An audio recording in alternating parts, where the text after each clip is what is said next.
Good afternoon here in Indianapolis at the Bonanza Beat Ball Tournament. This is going to be Game 3, Indy Edge against the Bayou City Heat. We're out here on Field 3. Very hot. We do have some more cloud coverage, but the heat has absolutely clicked it up a notch.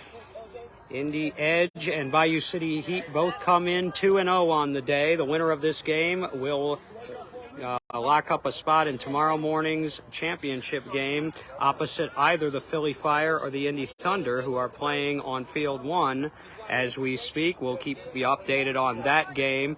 Bayou City is the visitors, correct? Yes. And correct. Indy Edge are at home for this game. They are already out in the field and ready to go, as we have Bayou City Heat is on our right on first base side. Edge is on the left at third base. We have measuring out here to the pitcher's plate out here already, getting set up. The Indy Edge are the defending Bonanza champions and the defending World champions. They have not lost a game, in fact, in beat baseball since Wichita in 2021. So they're on a nice little streak, and they have had no trouble in their first two games, dispatching of Chicago and Boston.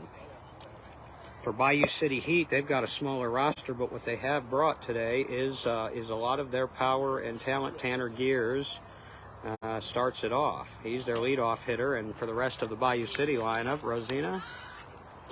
I don't have them in order. Okay. So I'll have to wait for that. Just got well, names, we'll see but what we do have. have Tanner. Tanner Gears will be leading it off. Making his way up to the plate.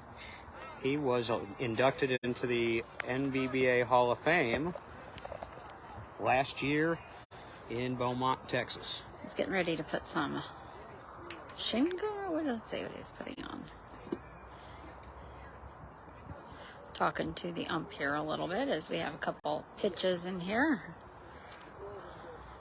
The Edge, we're told, are without one starter today. They're without Nick Mulheron. He won't play in this game, but other than that, the Edge looked fully locked and loaded. The usual suspects, Eric Rodriguez, the White brothers, Justin Holland, Aaron C., they're all here. Kyle Kennedy will be pitching for the Edge, and Fonzie Madrano will be pitching for Bayou City. Again, both teams come in 2-0, so the winner will be on television tomorrow morning. Playing against either the Thunder or the Fire. They're both 2-0, and they're playing over there yes. right now. This game's starting quite a bit later than scheduled because the second game between Boston and the Edge took a while to complete. Yeah, that took at least almost an hour and a half, I'd say. Yeah, in fact, the game over here was finishing up just as the game, the 2 o'clock game was starting over on Field 1 between the Fire and the Thunder. So that game is well underway, and that is on the ISC Sports Network if you want to keep an eye on that as well. But we'll be holding this game down here on the NBBA Facebook page.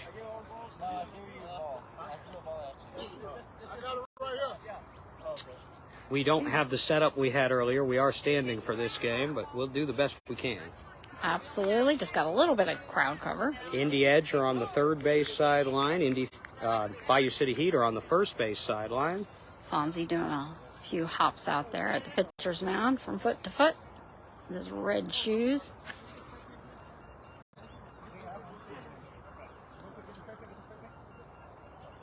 I'm going to get some spray paint here to see the plate since the grass is so high up around it. That's vandalism, I believe.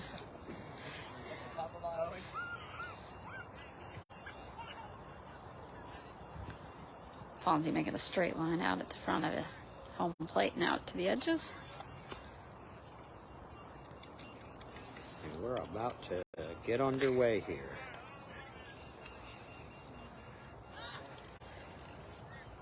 Tanner back up at home plate. Yellow Nikes.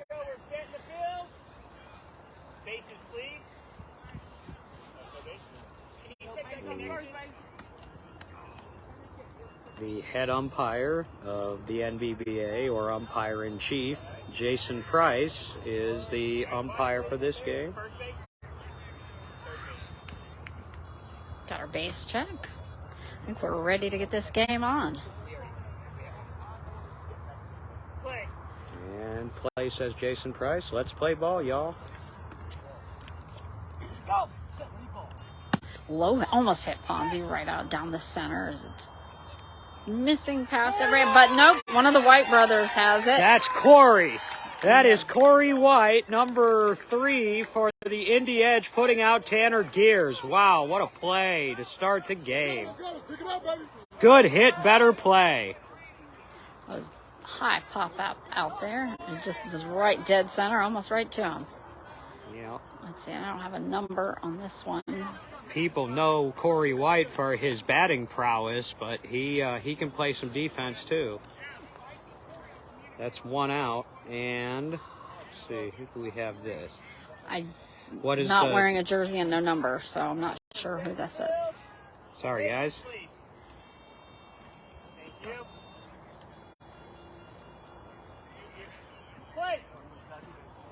Oh, this is Jacory Wiley. Jacory Wiley is up. It was like I was just going through the list. And ball was a little bit high under that swooping bat. Jacory played for the Edge for a few seasons before coming back home to Bayou City. Just barely nicking that. I think I could hear a little bit of a tick on that as it went by.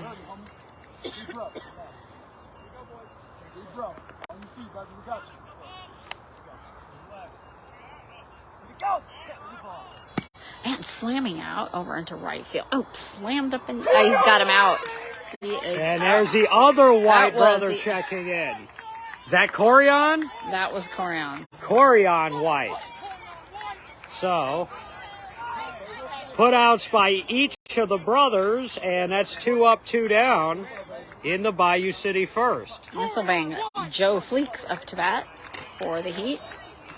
Edge looking sharp early on defense, Rosina. They are. They're all over that. They mean business.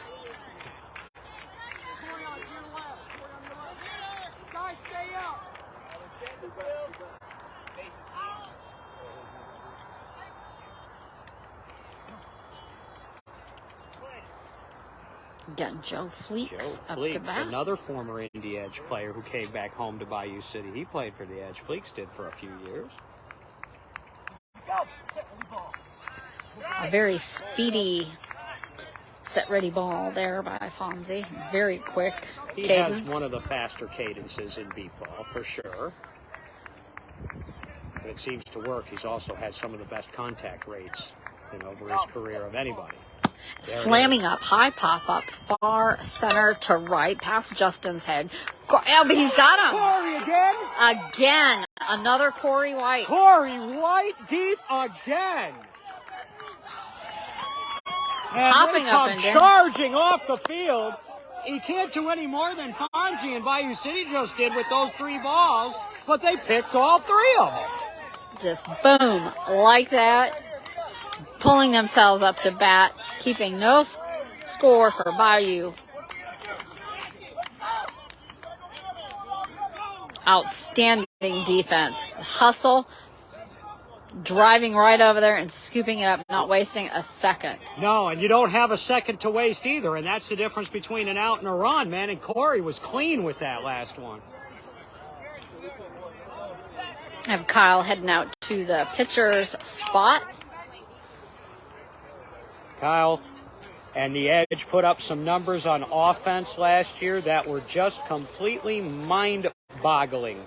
Let me go through a few of these.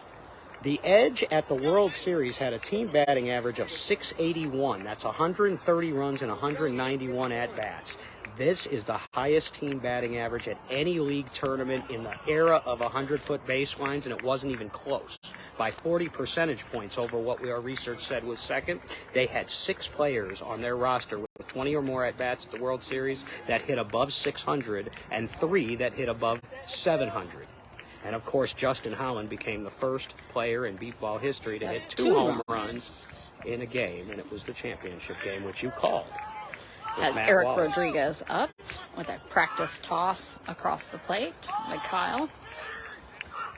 Eric Rodriguez continues to build his resume, which will one day land him in the Baseball Hall of Fame. He is now in his 10th season. It's traditional red bandana he's got on. It's actually his 11th season if you count the pandemic season, but it'll be his 10th World Series. Base check is clear. Kyle exhaling deeply. Another exhale. Oh, Eric whooshing just underneath the ball. Eric Rodriguez was one of those three players I mentioned who hit over 700 for the Edge at last year's World Series. He hit 788. Another just sliding over the ball. Not only did he hit 788, but he was also the defensive most valuable player for the tournament. Taking a pass, clapping his leg as it comes by to get the timing. And that's something that he started to do with the Thunder. He's carried that over. Slamming hard deep into left field, just inside the line.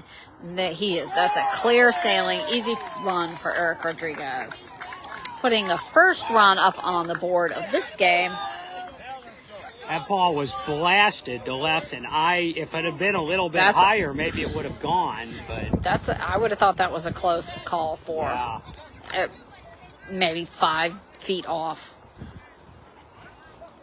That was crushed. 1-0, Indy Edge, and you couldn't have asked for a better start if you're the Indy Edge than this.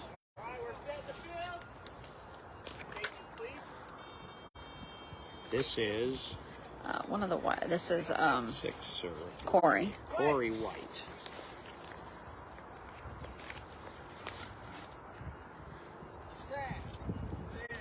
Slamming it down on the ground along the first base side. They're hustling for it. He is out. Nice play.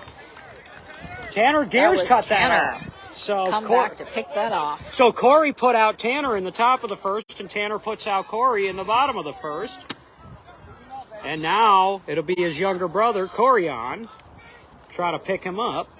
1 out, 1 in, bottom of the first.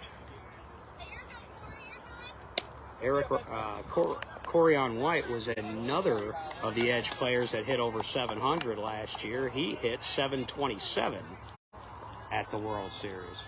Just phenomenal. Numbers are just off the charts.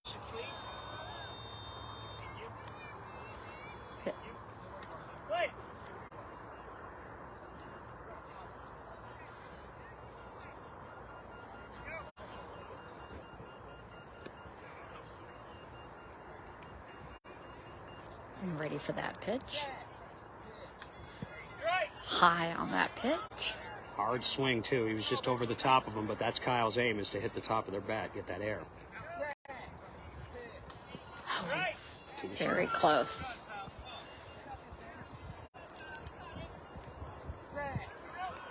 He's taking a pass. And he also slapped his thigh. Yes. It's for timing purposes. And this time he was underneath the ball. Ball up above the bat by about 3 inches. It is important for the catcher to catch that ball when he can, get it back to the pitcher to keep the rhythm going. And so we'll see if that has an effect, that the catcher didn't field that cleanly.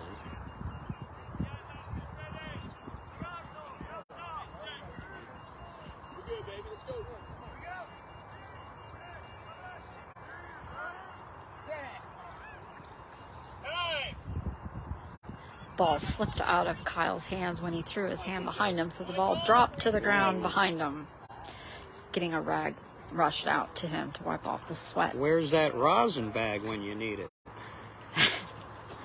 Little chalk dust. The Edge is wearing their Superman t-shirts for today. They've been wearing them all day. It's either a dark navy or a bluish gray shirt that has Superman and a yellow and blue with Superman standing above the city. He has an American flag behind him.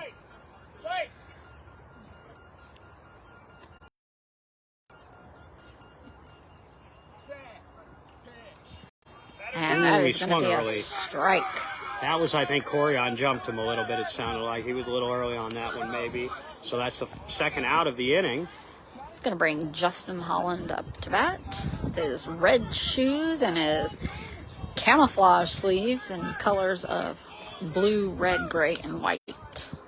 What a star he's become in this sport. He won that longest ball. He was basically to the base by the time it came down. A lot of hang time on that We're one. back on. Sorry, guys. Just missed a powerhouse of a hit by Justin Holland. Probably about 150 feet up in the air to center field. Easy hit and run for Justin Holland. It was not a home run, but it was a long, loud run. So that's 2 on the board now for the Edge. 2 in, 2 out. Runs by Rodriguez and Holland, and yeah, that's it. A strikeout by Corian White and a ground out by Corey White to Tanner Gears. So 5th spot in the batting order coming up now. Is this Aaron's? No, not Aaron. This he can't hear the bases. I will catch who this is in a second. I've got the catcher in between.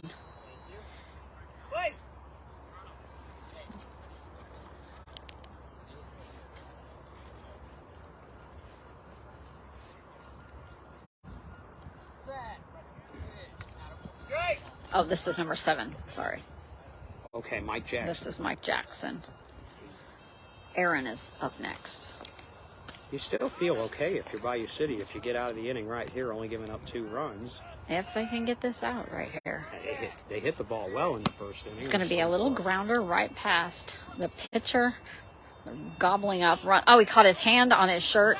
His shoes caught on his shirt jersey. Oh, no. And so he did not make it to the ball. Oh, and you can't afford that in a game like this. So he got a little tangled up in himself and in equipment and apparel. Yeah, that was Richie Flores out there got caught in his jersey. Well, Richie is our PR director, and we love him, but that's a play that can't afford to miss. He makes 9 times out of 10. It was rolled. And now they got to deal with Aaron C., who also has home run power.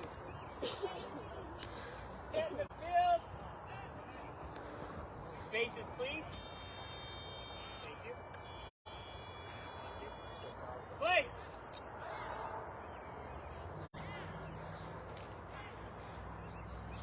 Kyle standing tall with an exhausted, slamming out into right field, out past Ja'Cory Wiley, way out there. It is out there, gone. and he has got it. That is another run. Ja'Cory did get to the ball, but just not in time. Yeah, It was way past him.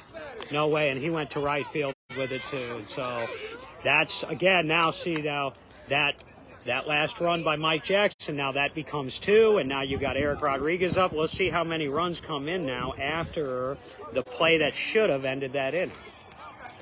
So Bringing now we're Eric up to 4. back up to the plate. And Eric just launched one his last time up. He gets a little more air under that and another 10 feet on it maybe, and he's going to have himself a dinger. And that base check.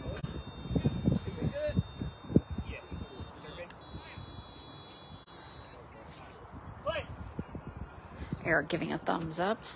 This is the number 1 ranked player in the world right here. Oh, the pitch was just a hair on the outside, just barely past the tip of the bat. That's a good swing, and if he'd have gotten a hold of it, it'd gone a mile. Kyle putting his hand out, telling him, hold, you're good. Oh, the ball was just underneath the bat. Eric nodding. He's going to take this one, let it go. He's got his light blue gloves on as he's listening to that go by. Good call. Now, we noticed a lot of these edge players will take the 3rd pitch instead of the 4th pitch. And a high pop up over received. I don't think that's going to stay fair. It is foul. That was about 12 feet outside of your 3rd base line. He was already 3/4 of the way down there to first base. Yeah, that would have been a good idea if it had stayed fair, but alas, it's a foul ball, and so back to the plate we go with a full count now and 2 outs. Bottom of the first, 4-0, Indy edge.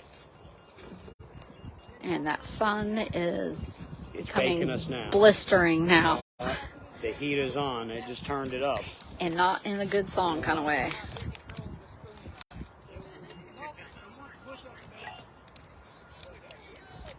Eric back to home plate with his Nike shorts on. Nick headed back out to the plate. Pitchers. Deep exhale from Kyle. That was a very slow pitch. It just released from his hands almost on a pause. Kind of floated into the plate. Bringing Bayou City back up. So, 4 runs in the inning, though, for the edge. And it is a 4-0 game, and the bottom of the Bayou City order will be up in the top of the second.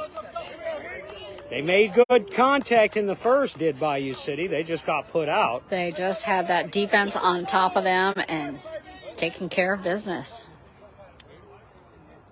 Everybody running up to get their bats. As Edge takes the field casually and relaxed. No need to hurry in this weather. Save every drop of energy that you can. And the Edge are missing, again, they're missing a significant player in their lineup, Nick Mulheron, who would ordinarily be batting in the second spot, or at least in the top 3 in the lineup, so they moved the White brothers up, and Mike Jackson is in there in the 5 spot. Everything else is pretty much close to what you saw last year with this team. Mark Morris is gone, but they've added a rookie that we haven't seen yet named Jacques Franco. I did see him on the list. Fonzie stretching, retying his shoes.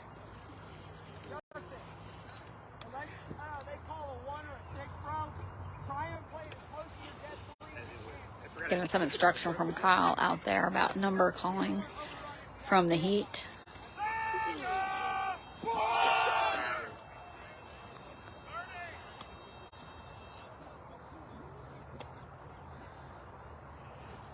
Brandon Chesser coming up to the plate. Let's see, I have been instructed to say that is the best hitter.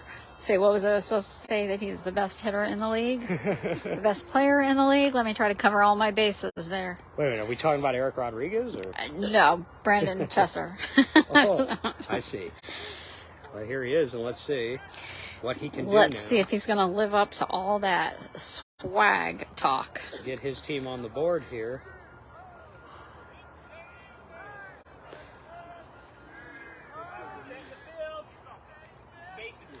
Fonzie doing his little hop out at the pitcher's position. Thumbs up from the bases.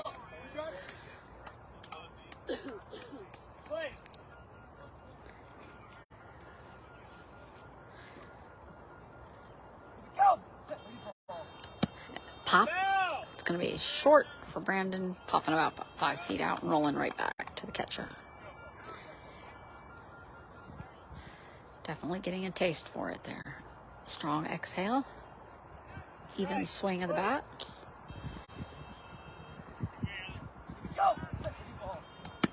It's going to roll right out past Fonzie on the ground. It's going to be short. Eric is on top of that like you would not believe. And that is out. You're not going to roll a ball to Eric Rodriguez and get to the base before he gets to the ball. It's just not going to happen, and that's 1 out. This will be Richie Flores up to bat next for the Heat. 3rd different edge player already to make a putout. The White brothers have them, and now Eric's got his.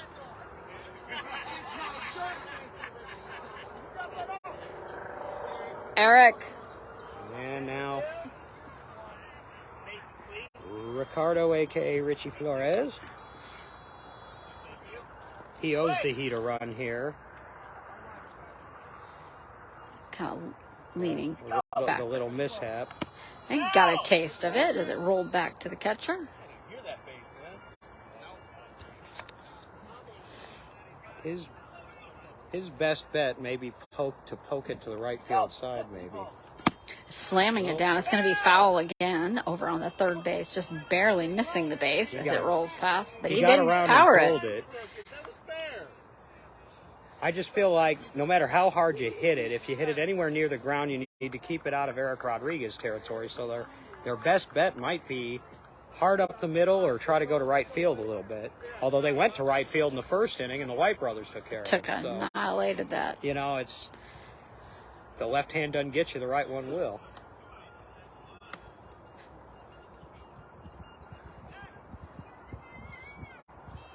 Strong exhale by pitcher Fonzie.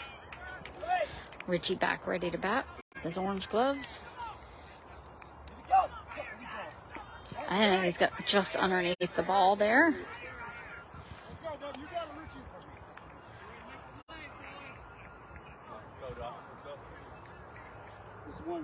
I think that's Lee Rodriguez on deck. That is Lee on deck. Slamming it down just barely.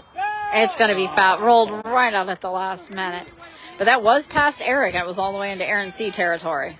That was a good idea there, right down that first base line. I guess if you're going to hit it to that Oh, side. when he almost threw it into Eric's head as he threw it up front. Eric moved his head out of the way. Back again to the plate for another try. Starting to get a little tired in this heat after you've run to the base a couple of times.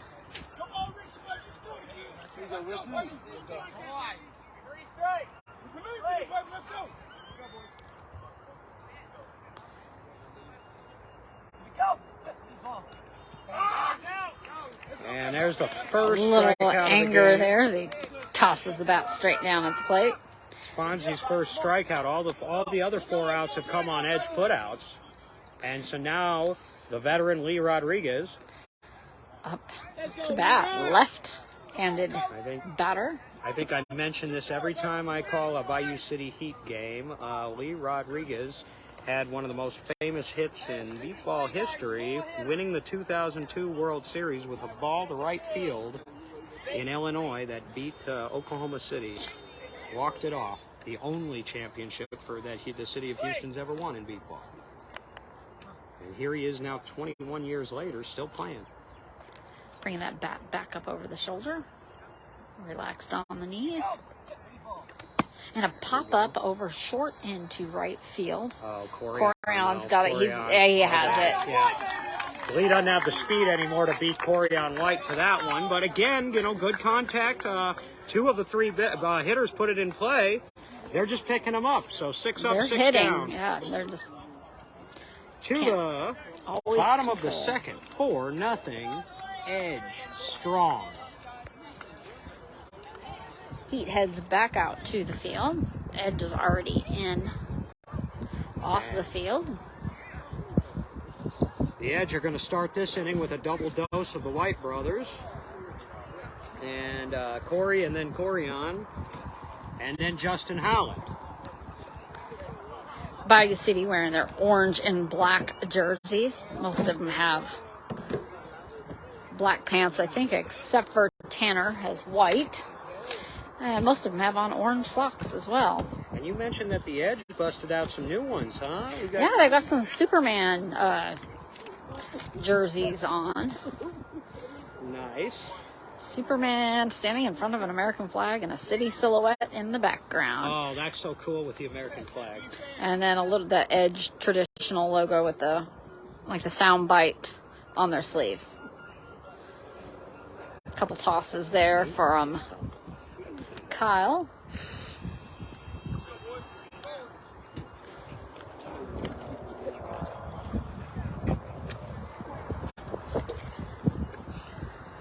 I just got a little bit cooled off. I saw that. Did that feel good or painful? Yeah, both.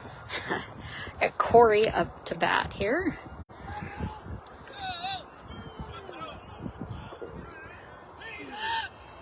Corey grounded out to Tanner his first time up. I wouldn't count on that again. Corey's hit 3 home runs in his career, which puts him 2 behind his teammate Justin Howland. Winding up the bat. But 2 of Deep his exhale. 3 home runs have been here, right at this facility.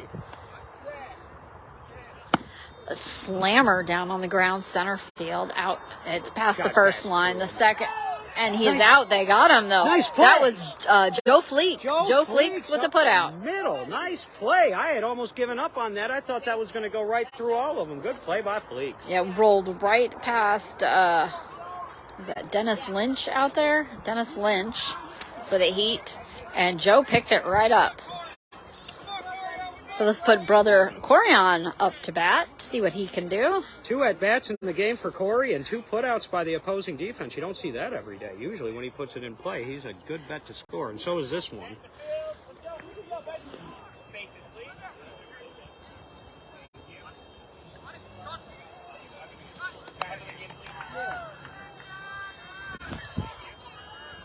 They've done a good job keeping the White brothers off the scoreboard so far. It's the rest of the Edge team that's done it. Leaning back. And a time for a baby.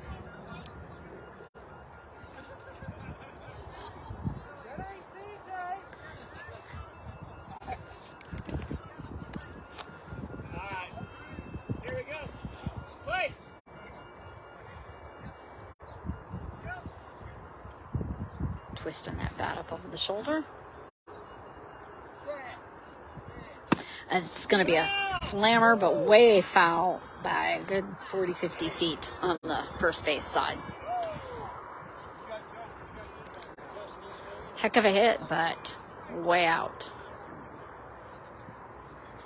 Yeah, I was a little bit late on that. He didn't get very far, though. It was called very quickly. Defense needs to be ready because he could straighten the next one out.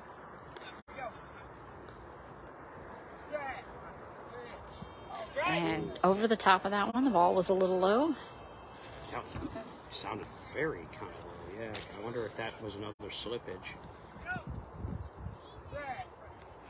Just taking that. That was another low pitch as well.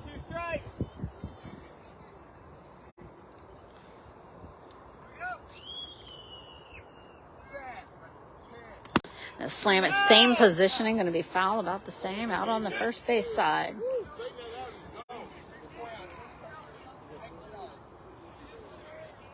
He's a little behind it, though.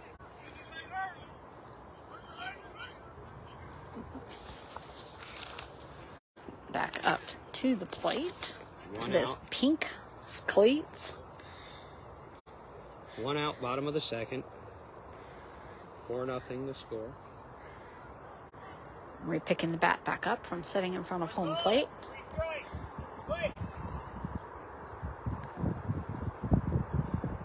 Exhale by Kyle. Asking him to ease off.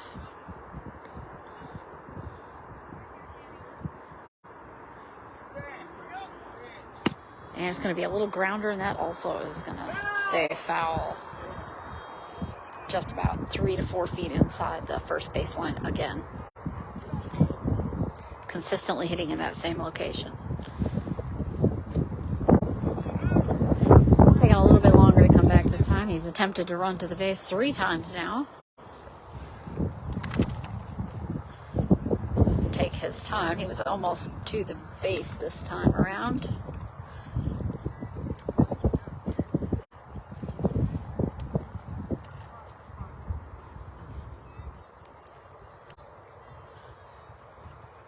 And back to home plate. Kyle really wants this one here. Full count. Definitely wants this hit.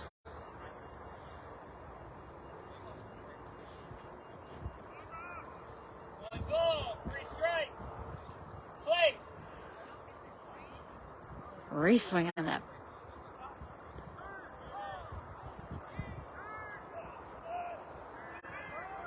And back up, ready for that pitch.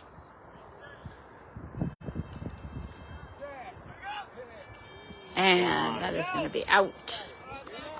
Second strikeout for Kyle Kennedy. The White brothers are combined 0 for 4 so far in the game, but everybody else has been right on target. So now Justin Holland, he scored his first time up.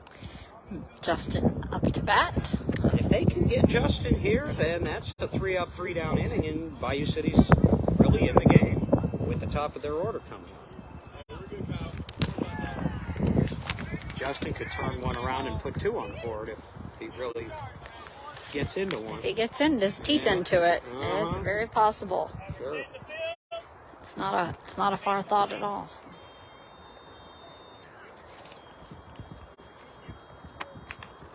Play.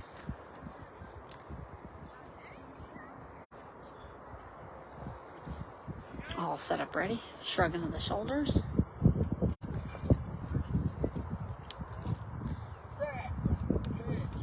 And just barely catching the edge of that and flubbing off the top of the bat.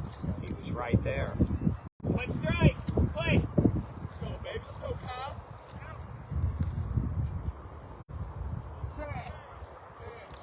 And late on that swing, missing.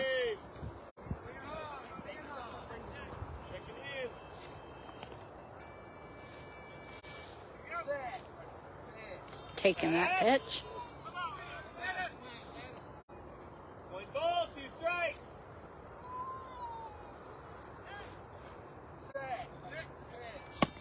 Getting a taste of it, but that is going to be foul on the third base side.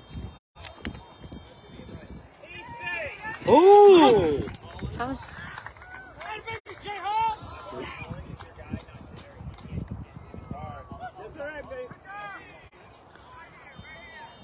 That was about 10 feet outside of the It was third base outside of the line. line, but for some reason Jason Price called an infraction. I'm not sure what. He said he's told his guy something. Maybe we can get an explanation. Okay, so what happened was that in the previous play, they were warned, Houston was warned because they've been talking when the batter, when the cadence is already ready, so when the batter's already ready.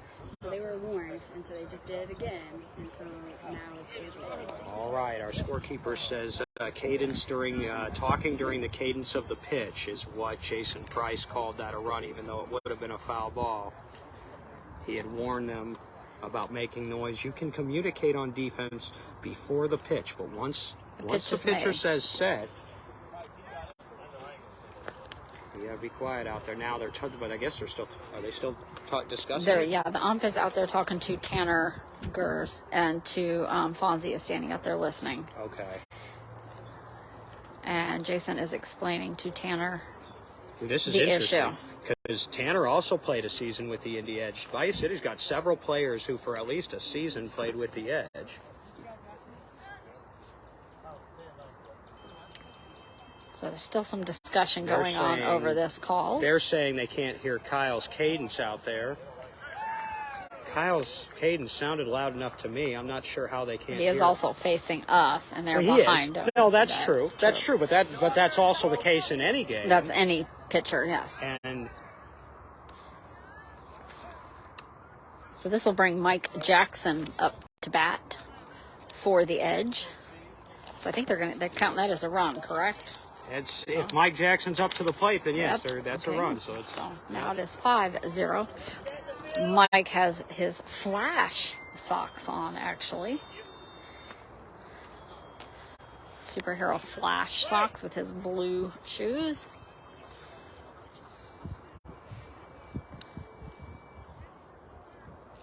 Fire 14, Thunder 9 after 3. Solid hit. That's going to be out. That was going to be foul. About Again. 3 foot of the first base line. They're going down that right field line right now. I don't know. I don't think they're doing it on purpose because their power is not going to be over there. But they're going down that line, and so. But they're just missing foul. They're again. Just Halfway through the game over there on field 1, 14-9, Philly over the Indy Thunder. The winner of that game plays the winner of this one tomorrow morning for the championship. We've also been reminded Joe Fleeks of the Bayou City Heat hit a home run earlier today against Chicago. The only home run hit so far in this tournament this year. this week. Good for Fleeks. I think that's the first of his career. Oh, just underneath that. He's stepped forward quite a bit to reach for that. I want to thank Neil McDonald for that update. And Thank you, Neil. Neil Dog. We'll keep our eye on the Fire and Thunder game. It's going to be, again, slamming right down on the first base side, about 6 inches out of the line. Boy, they're wearing out that first base line over there, and they're getting a little bit closer to a fair one each time, it seems like. Each time it's inching closer. One of these times it'll psych them out. If he ever gets in play and puts those flash socks into overdrive, they won't catch them. We'll see if the flash comes out. Boy, there's still a lot of game left over there, but if the Fire can hang on, it's one thing to win at the World Series in an elimination game late in the week. It's another thing to come into the Thunder's house and beat them on television. That would be a huge shot in the arm for that still pretty young team. 3 strikes. Play.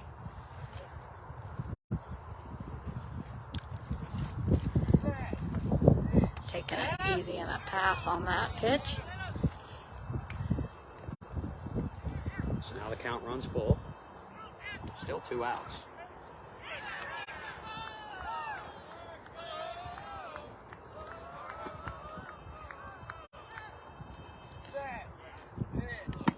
It's again going to be outside and foul at the first base, but probably by about 40, 50 feet.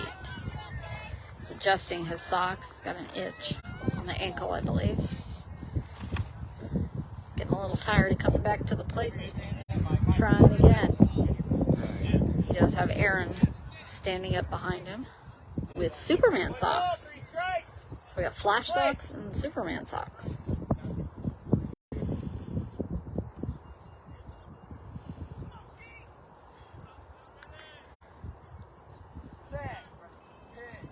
And that is going to be an out. All right, so that'll end the inning. 1 run on the board on that sort of odd play involving an infraction, but not a bad inning for Bayou City. Now they come up in the top of the third. It is 5-0 Edge. They definitely are going to have to come in here and put some runs on the board. You can play defense all you want, but if you're not going to put some runs up on the board, right, and they have the power to do it. Bayou City has the power to put runs on the board, even against this team. Right now, the Edge has just been D'ing it up. Plus, you can't hit them on the ground to them either. Yeah, they're definitely going to have to get them up in the air and give yourself plenty of time and hope that you're 2/3 of the way to the base. And Tanner Gear is first up in this inning, and he just cost his team a run out there with that infraction. So you'd think that he would be motivated now to really get into one. Going to really want to sink his teeth in there. Yeah. Sail it away. And he's another one with the kind of speed that if he gets the ball in the air for 3 seconds or so, it's very, very difficult to put him out. He just needs to get some air under it. Last time he rolled one, he got some, but not a lot, and Corey White made the play. But then he turned around and made a play on Corey. So now he's got to redeem that infraction. Now he's going to redeem that and see if he can get his team on the board here. They're still in this game. Again, 14-9, Philly over the Thunder. That's the last score we have over there. Comets and Boston are also playing, along with Gateway and Cleveland. What was the score, DB? 14-9 Philly after 3. Yes, sir. Okay, Philly. Mm-hmm. Okay, Philly. Some hopping up and down there by Fonzie. His proverbial hops before he pitches. Smacking the ball into the glove. And the sun is back from behind its cloud. The heat is on.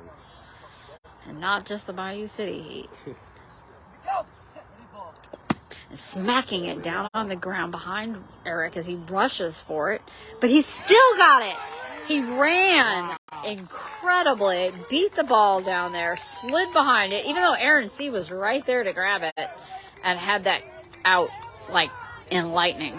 What a remarkable play, and that's an MVP caliber defensive player, and what a play. And Tanner's no slowpoke.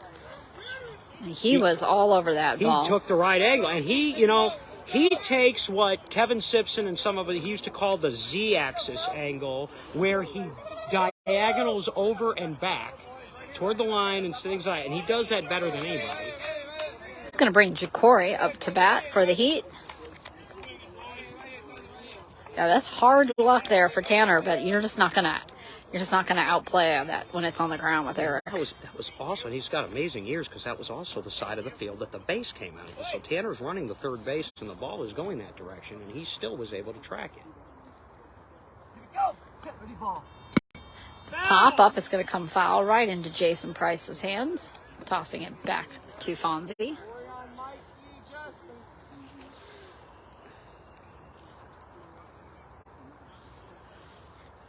Back for another go around. Try to keeping it fair. Straight. Play.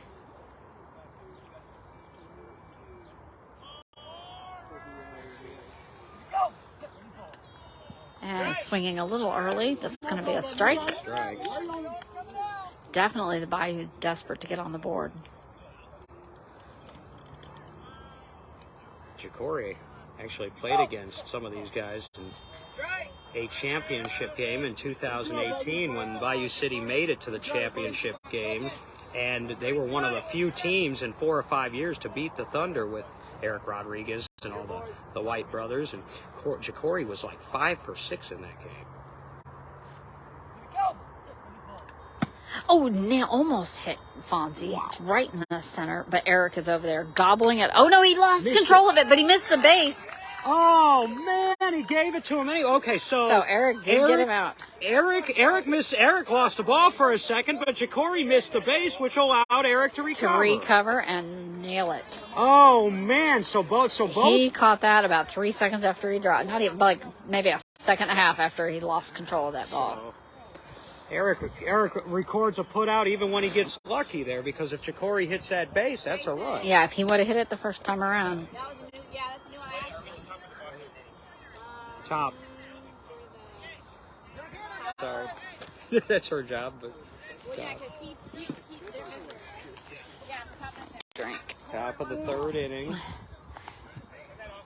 So 2 outs now. That's Rodriguez's third put out, so he's got 3. Let's see. Corian White's got 2. Corey White's got 2.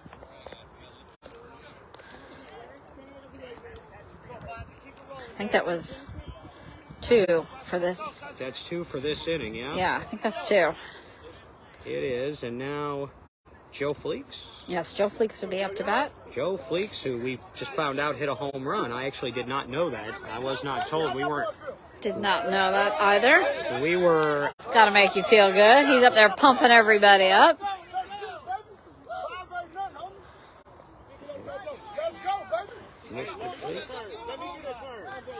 Trying to fix third base there.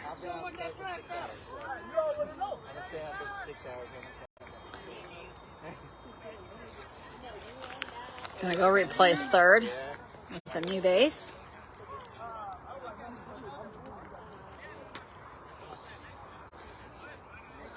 And Joe telling them, I'm just here. You do what you gotta do.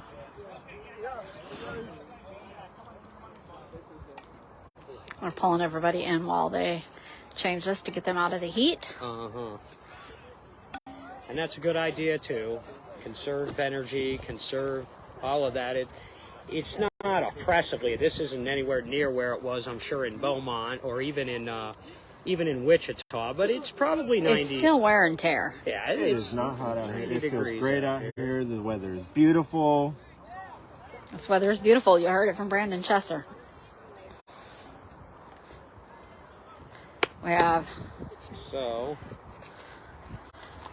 are they switching a base out here? It looks They were switching third base, but Third then we had base. an issue out on the field. I think the spotter tripped, Oh. so they were checking on the spotter. Was it the hole, or is she okay?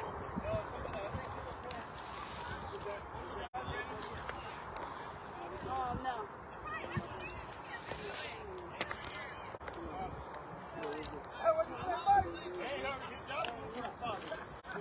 While we have this break in the action, we remind you that if you're interested in learning more about the game of beep baseball or the organization that sanctions beep baseball, visit www.nbba.org, www.nbba.org. Maybe you can find a team in your area if you would like to play, or maybe you know somebody who would like to play, or you just want to share this with others. Also, you can find us, of course, on Facebook, on Twitter at NBBA76.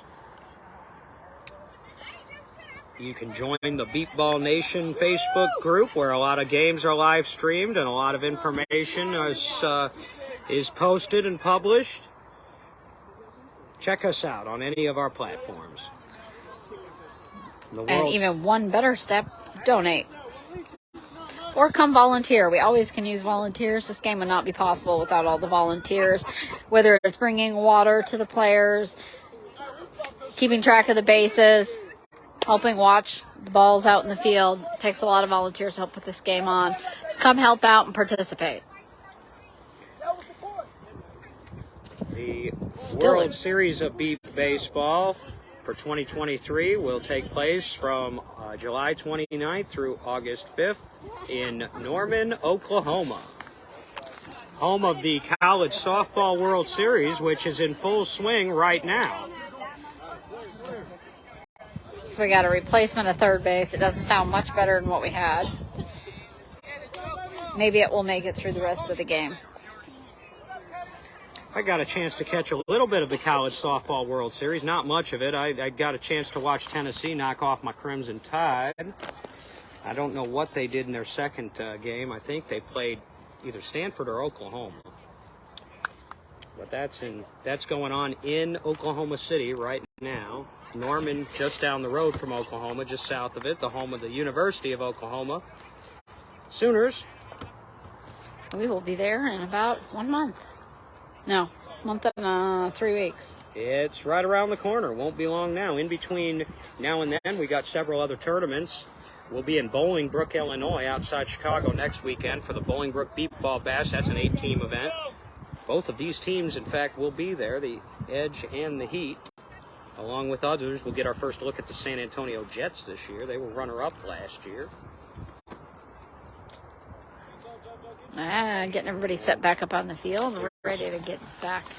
There's tournaments on the East Coast. There's actually an event going on today, speaking of which, in Dallas, involving the new Oklahoma team and 3 Texas teams. A little round robin. This is again Joe Fleeks up at bat. Here we go. Game on. A little late on that swing. Top of the third. 2 out. 5-0. Indy Edge.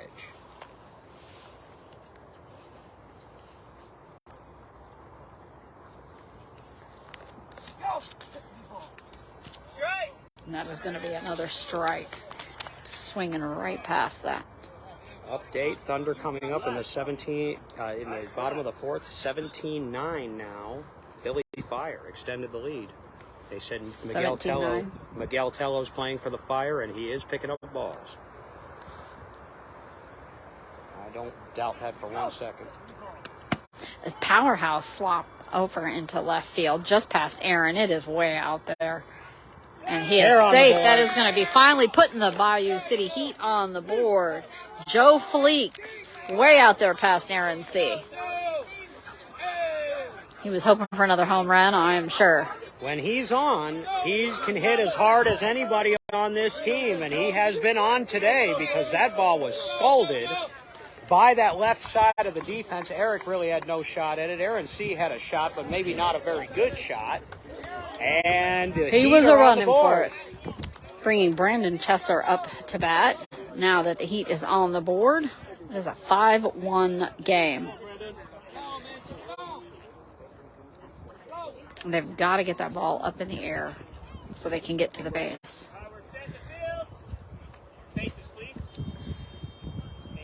That base check.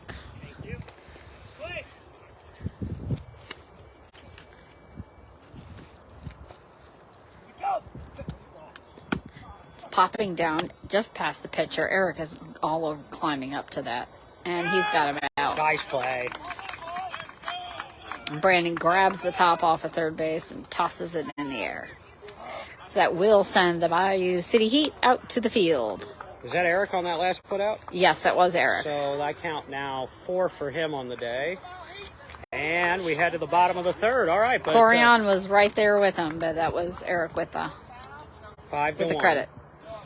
And they're taught to communicate, so often it looks like they'll come close together, but Eric and Corian have been playing together for so long, they know where each other's are at.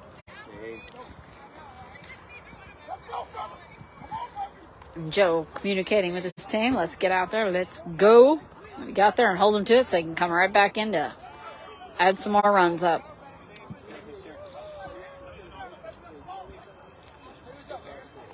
And Should be it'll Aaron be Aaron C. C. leading Yes. it off for the edge and then the top. Important inning for Bayou City here. If they can hold them down here, they're in the game. But we've seen so many times that the edge can pile on runs in a hurry. Could spell doom for the Orange Heat.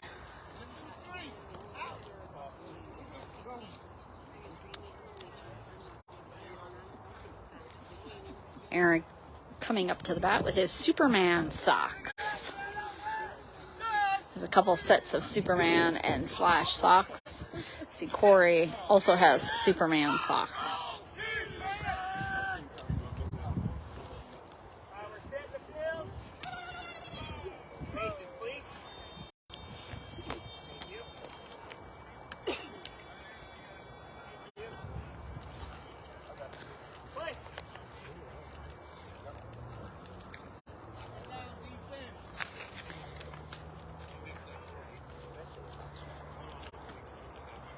Ready for that pitch.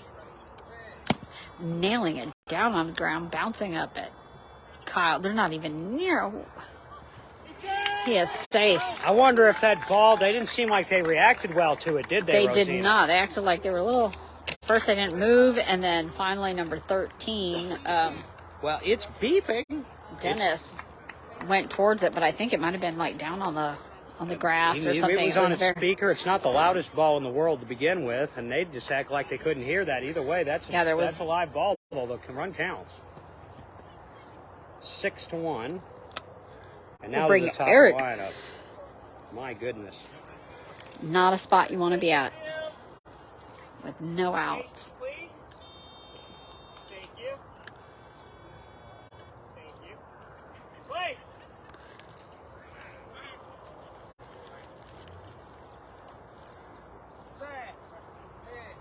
The slammer going to be way foul on the first base side by about 50 feet. opposite field, and he was late, or Kyle was inside, one or the other.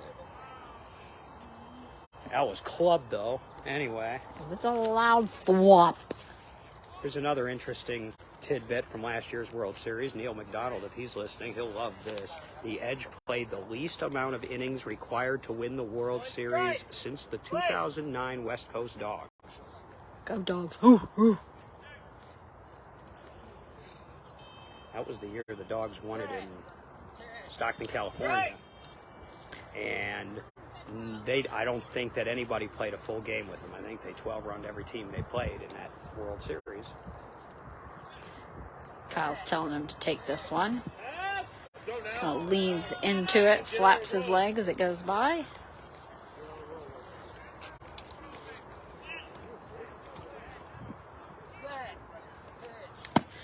High pop up over into left field. It's going to be right behind Richie Flores.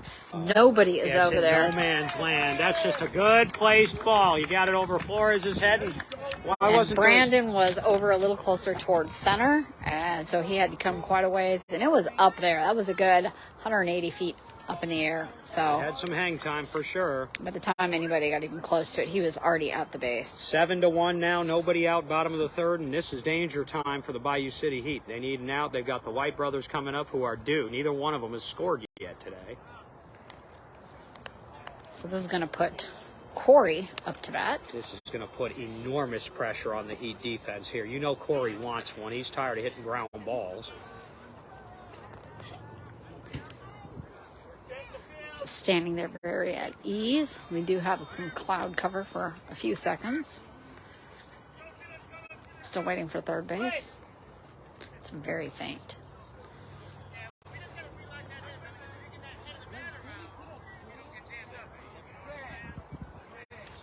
It's going to be a little grounder again out short and to right as Tanner goes for it. But he is safe. That was a split-second call. That was a speedy run there by Corey That was also. very He was flashing quick. down that line. He ran right by us there. We're just to the right of the scorer's table. I heard him run right by us down that first base line. He was smoking. And Tanner had just kind of his arm had gone past the ball. He swept back around, but it is a matter of he just got there just like a tenth of a second sooner. 3 in a row to start the inning, and now it's 8-1. With Corian. And here comes Corian looking for his first run of the day. Everybody else in the lineup scored one. He's the only one that hadn't.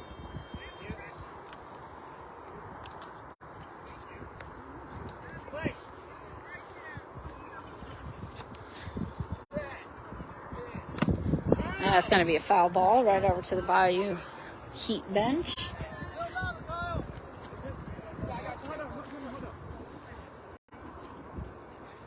Corian has won a world championship every year that he has played because he played 4 with the Thunder and won all 4, and then went to the Edge last and year won and one won there. again.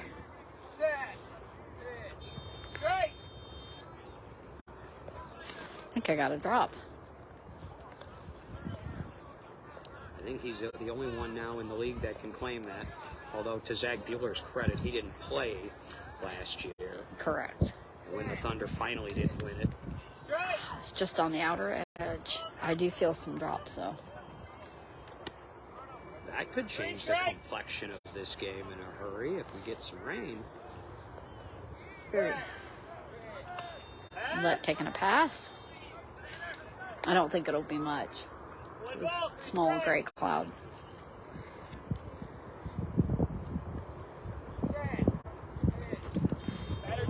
And that is out as he throws the bat towards third base, bringing Justin Holland And either to the the wind plate. has changed direction, It has or changed we slightly. have, because it's coming from our back now.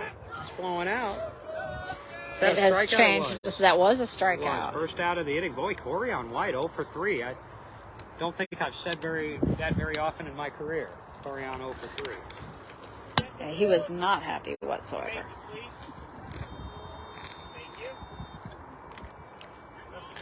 When you have an over 600 career batting average, you're not used to that sort of thing. And I'm sure he doesn't like it. Justin pulling the bat back up over his shoulder. You could hear that. It would have been painful if that had hit. That wasn't Justin's best swing, though, either. He'll give him a better one here. And that one, the ball was on the outside. Well, and he started to swing, so he jumped him a little bit, too. He was out ahead of him. Sometimes when you see it look like it's on the outside, that'll be because the batter started to swing too early.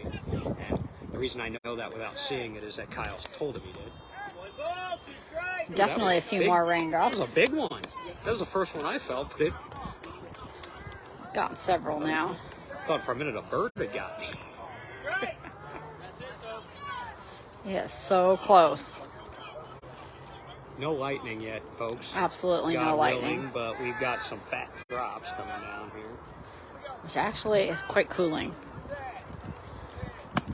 And it's just a grounder out there into center. This ball's got to be caught. Richie has got to get to that ball before he is safe. Nope. Those balls have got to be handled. And it's not just, up the middle there. Somebody can come up or somebody can come over and help out there, too, a little bit. That's a little bit of ground. Wasn't that quite a bit of ground for Richie to cover? Yeah, it was not far past outside the 40-foot batters. He had to come up a lot. And if this rain persists, that can really slow down the grass and make a huge difference. Oh, it can. There's no doubt about it. And the No. grass is already slow because it's thick. It'll really slow it down if it gets wet. Now it's This is Mike Jackson with his flash socks. 9-1 now. Still only one out, bottom of the third.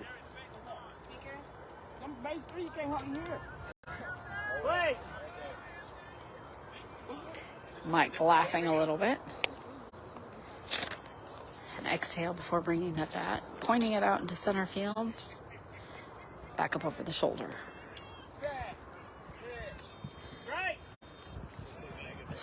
Almost an exaggerated slow swing there.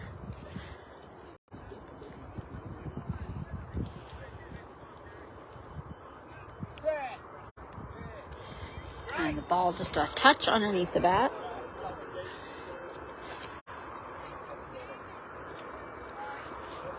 Jackson scored last time, struck out, or scored his first time, struck out last. Struck out the last time, yep.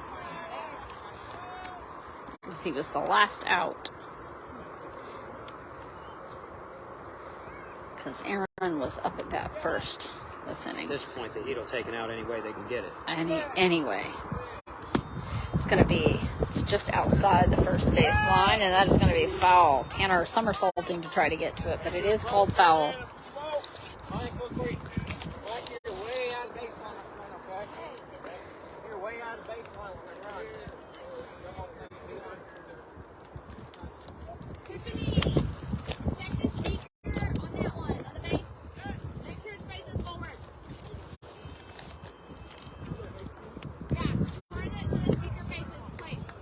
They're going to adjust the speaker. On third base. A little bit.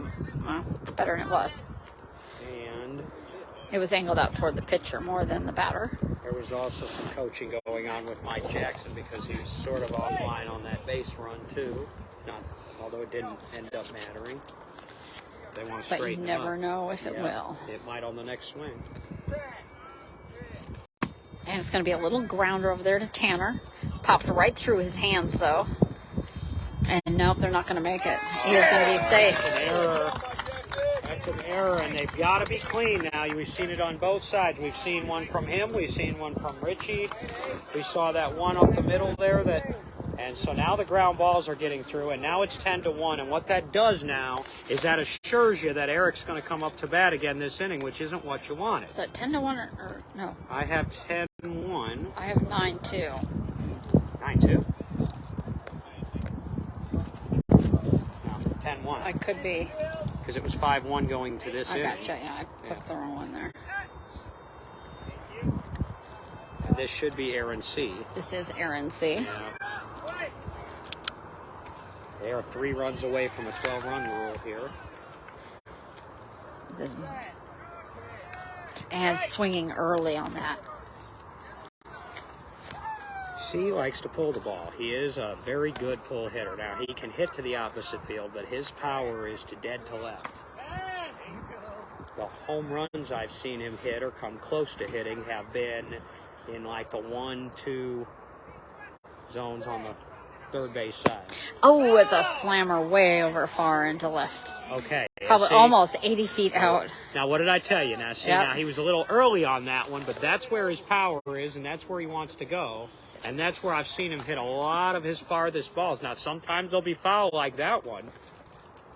And sometimes they'll be fair in that 1 or 2, and they'll be home runs or very close to it. Yeah, I think that eventually went over the fence. So you want him to be early, but it's just real delicate with Kyle because he wants to get him inside that third base line there, which can be a matter of an inch in or out on the plate or just a split second of timing. That was a majestic foul ball, but it doesn't count as anything but that, so he'll come back. Ball has made it back up to Kyle as he walks his way back up to the pitcher's mound. Aaron C. started in 2020. That was the first time I saw him. Was only 3 years ago. Shortened pandemic season. Yes, it seems like more than that. It didn't take him long. Swinging just a little early.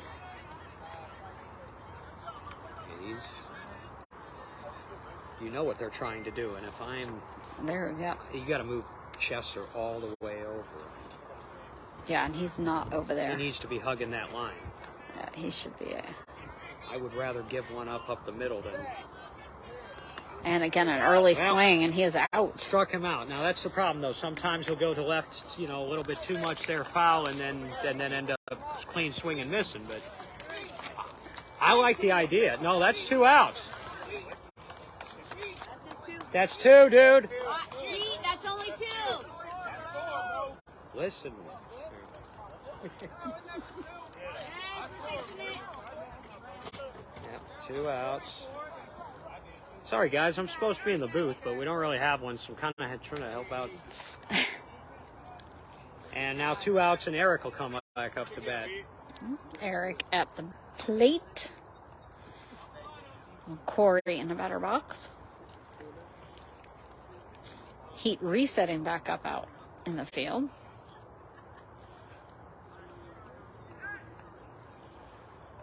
Eric's been a problem for them. I'm not sure they've retired him. Oh, they got him once, maybe. I think they got him once. Yeah, I think they got him once. I'm not sure they've gotten Justin Holland at all, though. No. No.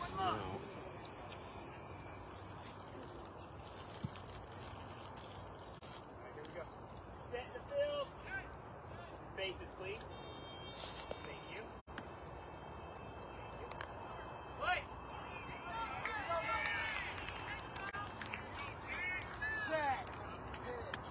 High pop up over into left. I don't think that's going to be. It actually came right down on third base. Did that hit third base? It hit third base. It hit the base of, not the Wonderful. pole, but it hit the base of third base. You know, it's funny because you could never do that if you tried. But you try all day. he hit one off. That was high in the air, man. It just happened. Yep, come right down on third base. All right, Eric, right idea, wrong direction. Of course, the bases are 10 feet off the foul line, so that means he was 10 feet foul there. Yes. And they still don't have Brandon pushed over toward that line, so if he goes fair with that, he can run all day. Because there's all that room behind Richie, you know what I mean? Absolutely. Matter of fact, Brandon's actually moving closer to the center. Yeah, that... All right. So now there is absolutely nothing behind Richie. Yeah, why would you leave all of left field open with Eric Rodriguez at the plate? But okay, well, we'll see what happens. Because he will have to cover almost half the field to get over it there. seemed like taking the attic to the pharmacy a little bit there. You're pulling the ball and you got nobody back there. Take a pass. Let's see if we've got an update on the other semifinal game. Oh, the ball was under the swing. 17-14 after 4. Philly Fire still holding the lead, but the Thunder are the closing. Thunder.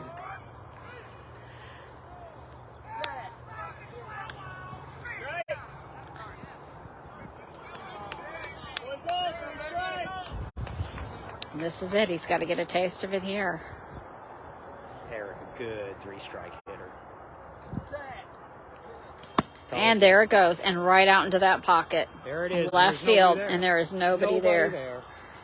Brandon is running for it, but yeah, and there he goes. All right, and so that's the 11th run of the game scored by the Edge. It's now 11-1. And this is Corey up to bat. Yeah, absolutely nobody in that pocket at all. And so if I'm Kyle and he's got all right-handers coming up here, if I'm Kyle, I just keep trying to go there with these guys. Make them move Brandon over or make them back Richie up or make them do something because otherwise just keep hitting that pocket. He's got righty power to do it. And Corey White can hit it over that line with the best of them, too. Going to get a new ball? We've been doing all right with balls this game, considering we've had some hard hits. We've been doing all right with Especially balls. considering how many we went through Yeah, on the last second game. game that we had a problem, yeah. I think we went through 10 balls on that second game. That was a little much. But I haven't heard that we are running low yet, and that's a good thing. Not yet. Just good, because they're going to need some of those tomorrow. 3 up, 3 down went Philly in the top of the 5th, so the Thunder are coming up only down 3 now. And that's getting late in that game. That's the game that's available over on the ISC Sports Network, y'all. If you want to look in on that, or we encourage you to stay here, although that game's closer than this one. This is 11-1 as the Edge are edging closer to a championship game.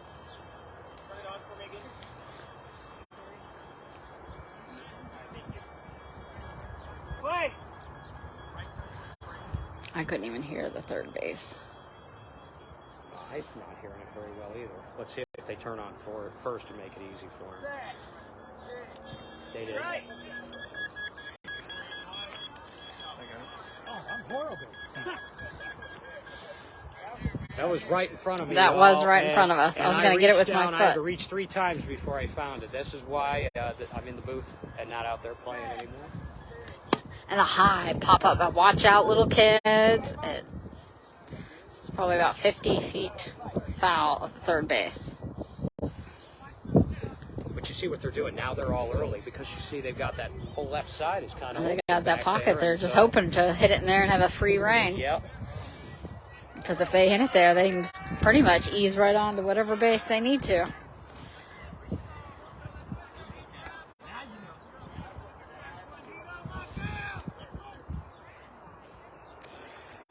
Corey winding up.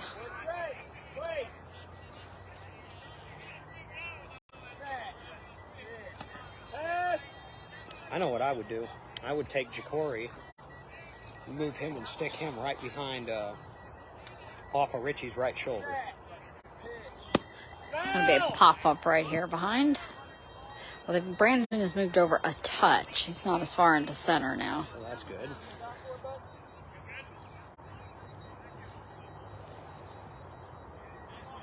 Hold it up. We only have 3. All You want a new one? We got one. right. Jason has these 2. Okay. So we got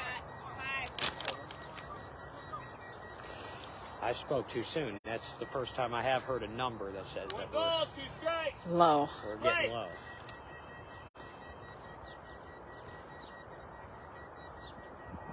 Set. High pop-up over there to left field. It's gonna be behind Richie. Which is dropped. Just dropped, and it's almost on the. Yeah, he's already at the base. Not much you can do but catch that because by the time it landed, he was there. a couple steps from the base. And now it is 12-1, and Corian becomes a big batter in this game because if he scores, the edge, of course, of the home team, that will throw this game into the 12-run rule. This has been a dominating performance to this point by the defending world champions, who look like they picked up right where they left off. The edge in their Superman shirts. They've been Superman in it. super today. There's no doubt about it. And let's see who they're going to play tomorrow morning, assuming they hang on. Between the Thunder and the Philly Thunder over there. was down 9 in that game. They've cut it to 3. Now they're at bat. So And the short-lived 50 drops of rain we had was short-lived.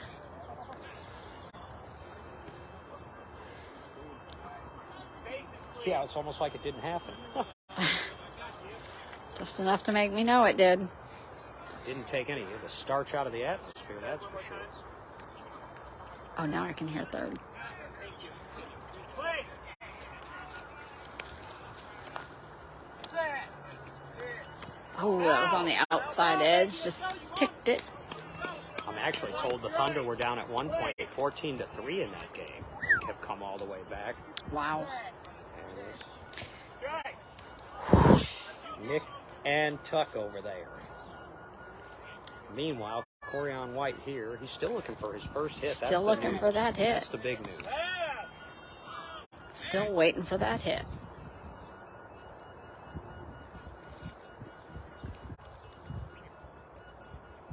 Set. And it's going to be Foul. Well, by about 25 feet of the he's first still base. late. He's going to the first. Everybody else was going over the third base side. He's going over to first base. And he did that his last time up at bat.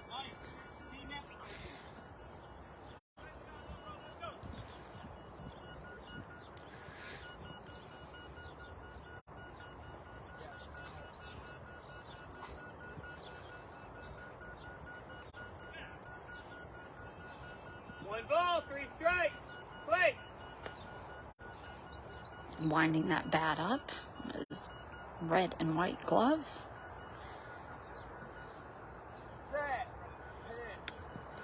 You could hear that whistling right past there. He's Corian. out again. He's Just- got the collar today, but the rest of his team is picking him up.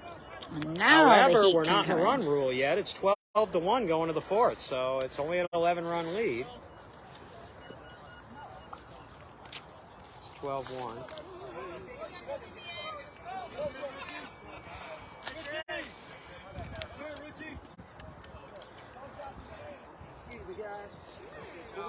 Richie heading for the, oh. Putting who in? Putting Jason Dobbs in. For who?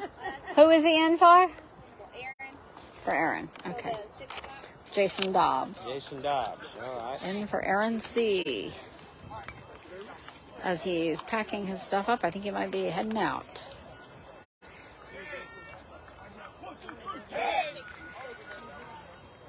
Bayou having their little powwow for sending Richie Flores up to bat.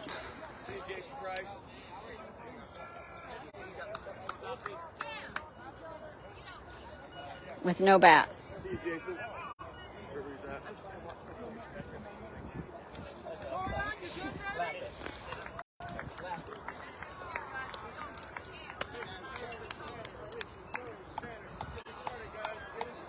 He'll need a bat to get started.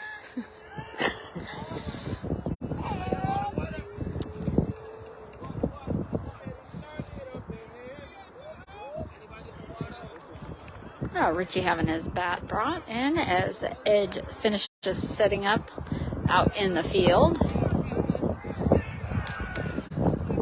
Got that Jason Dobbs out in left field now behind Eric Rodriguez, where Aaron was. I need water. They have the liquids over here. I don't know if they do in that cooler just to your left. You're right at it.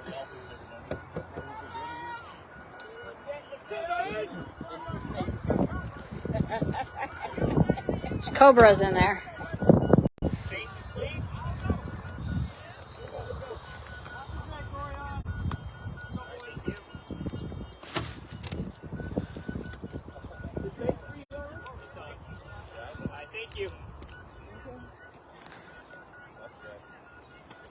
And getting ready here, this is Richie Flores.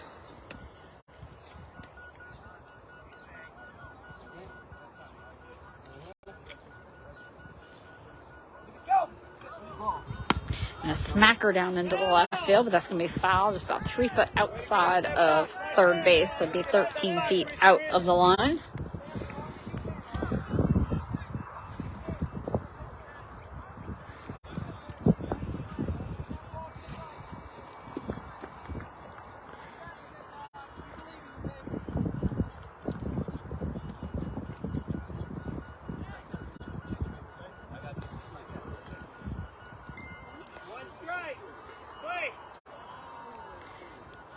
Back up, ready. Again, it's going to be short, dropping about 10 feet and outside third baseline. Zach Bueller just tied it for the Thunder over on field one. They're even at They're 17. tied now. Ooh, it's going to be a vicious Thunder's still fight. batting in the bottom of the fifth. That's anybody's game now. Going to be another dropping about in the same spot.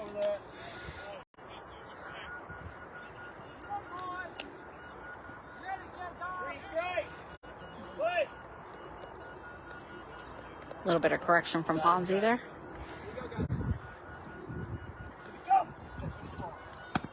Dropping it right into Rodriguez's pocket, though. It's going to be scooped out. He's out.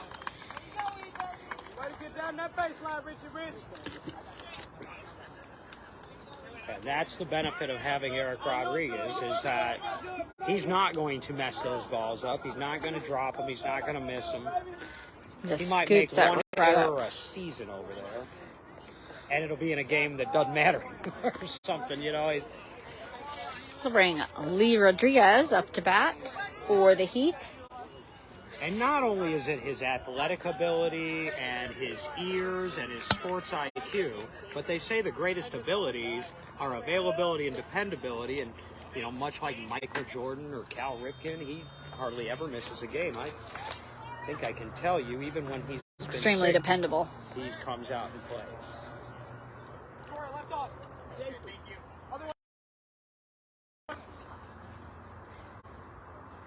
A left-handed Lee.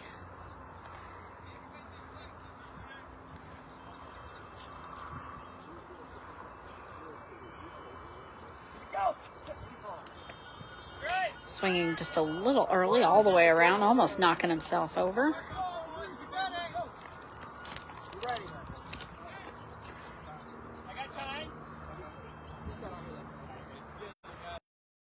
Base and came back around. We're back on. Who got that put out way out there? That was Corian. Corian again. Okay. Corian over there by first. Lee had just missed the base, came back around.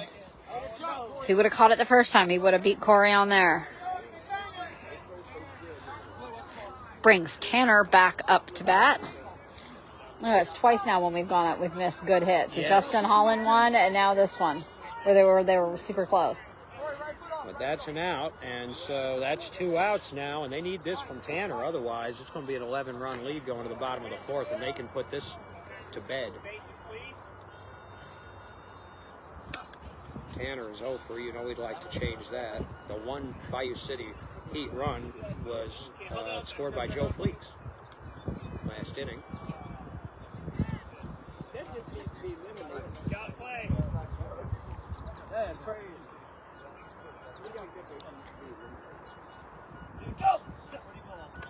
And a blind driver over into left. Past Eric Rodriguez, though. Going to the new guy. And he is safe. That gives them another run. That puts them up to 2. So, That first pass run of to the Jason game. Dobbs. Corey running all the way over there to try to get it, but could not get there in time. But that was, yeah, just outside of Eric's hands by about 6 to 7 inches. First run of the game for Tanner. So he joins Joe Fleeks in the run column, and now it is 12 to 2. It's 12 to 2 with Corey up to bat. We have Joe Fleeks giving Tanner a hug over there, as they are the only run holders here for this game for the Heat. Corey Wiley. Thank you. Play. 18-17 Thunder heading to the 6th. Let it fly. Gonna pop off right behind us. Going back over behind us to Joe Fleeks. Relax, Cole. Let it fly, baby. They said Tyler Rodriguez made a nice put out over there. Speaking of the Rodriguezes, to end that 5th inning, but the Thunder are up 1 heading to the 6th. High pop up by That's Ja'Cory. dead. It is way up in the air. Dropping. dead. Yeah, they can celebrate the hit. The problem is that ball's dead as a doornail. It was dead off the bat. It was dead when it landed, and unless it kicked back on after it landed, that's dead. Let's see what that is called here. Yeah, It's a dead ball. That ball is dead.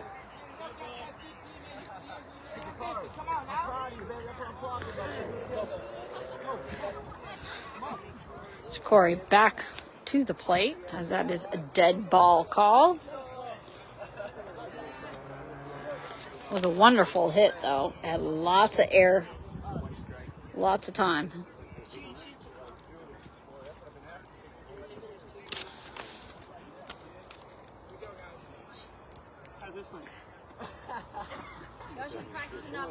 That is dead. And now we're looking for a ball. Ooh, Almost that's- a whistly that's sound. terrible, but let's see if they'll work. They want to work. Try another one. That's There a we ball go. right there. Ooh, but that's got a nice fast beat, Fast. and so what's going to end up happening is if they hit that one hard too, guess what it's going to do? Makes it easier to find. Well, until they hit it and it dies. Thank you. A lot of time when it has that faster beat like that, it means that it's on its last leg. See what happens here. It's gonna be just barely. It's gonna just barely make it over the line. Eric's scrambling for it.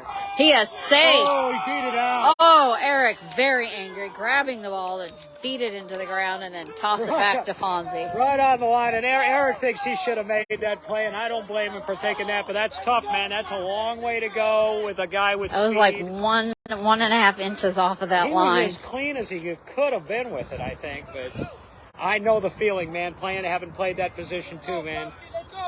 You think you should have that. So that does bring it to 12-3. So that now puts Jacory up on the board for the Heat as well. Yep. 3 of their players have scored now. The top 3 in their lineup, and now Fleeks. Back up to the plate. It's kind of angled a little off the pitcher. Interesting how this hit might go. He's almost going to reset him. Yeah, that looks a little better.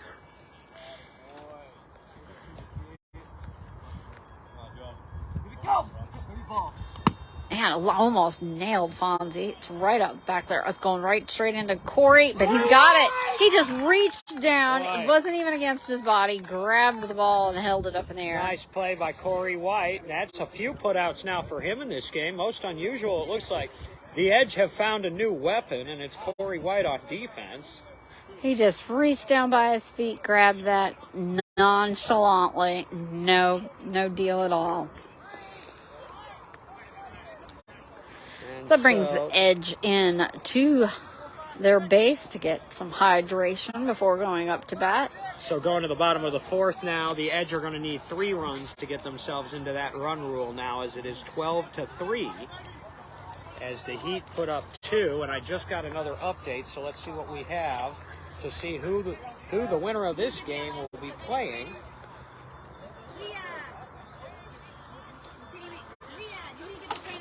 Heat still slowly making their way out to the field. The Fire are down to their last out. It's 18-17, 2 outs in the 6th.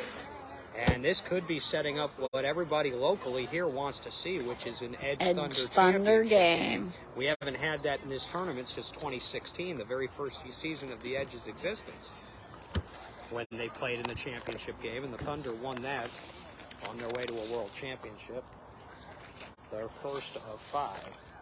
So we're going to start off with Justin Holland up to bat for the Edge. Home run hero.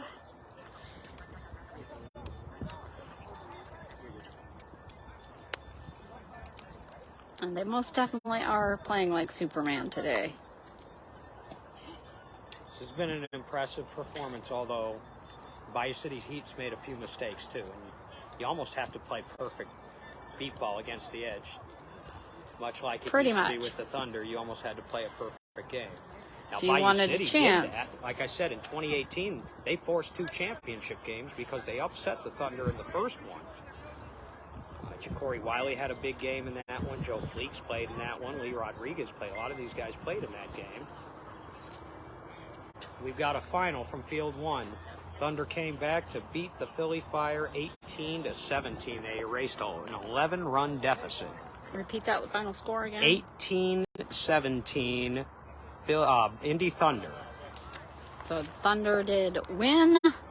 18-17, and they will move on to play the winner of this game, which looks for the world right now like it will be the Indy Edge, and that game will be on the ISC Sports Network tomorrow morning with Greg Rakestraw and myself, and that's going to be fun.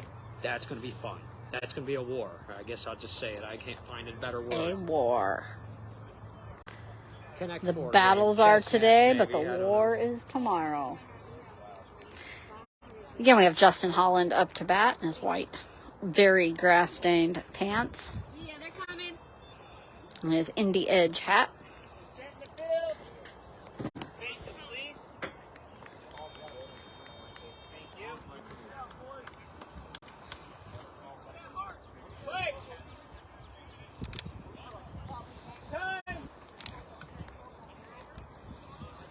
Well, they're going to be able to prop that up all night long and into tomorrow morning.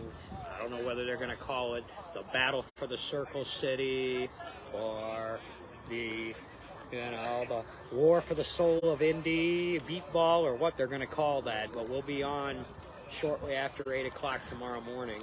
The Bonanza War. That's Eastern time.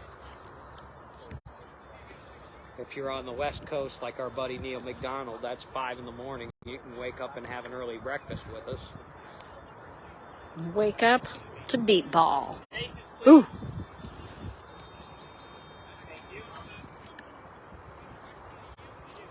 Play.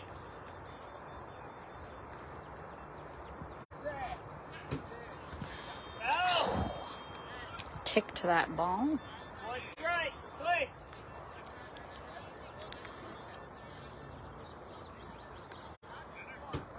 Set. That's a little on the outside. He's trying to catch the tip of the bat. Two strike. Play. Boy, with all the storylines for an Edge Thunder championship game, I'm probably going to be up half the night prepping for the game with all those. High pop-up, but that's going to be almost hit him on the head as he runs. Yep, that almost hit him on the head as he ran down the baseline. He heard it falling down and kind of dodged to the right a little outside the line.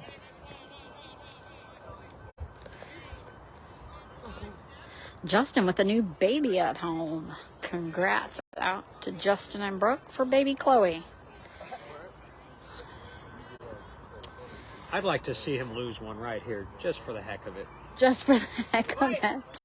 Just for Chloe, hey, why not, dude? Just drill one. Just drill one as a homer, just for Chloe.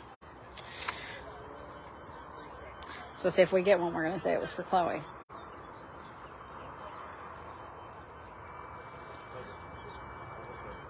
I said, all right, let's go.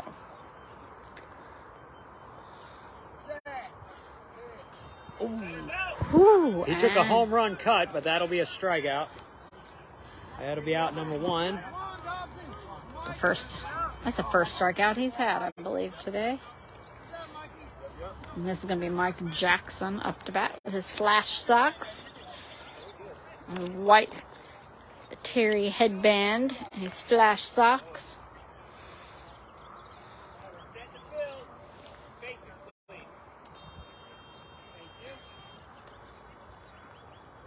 So it appears it's setting up to be then the Heat and the Philly Fire for third place. Play. That third base is low.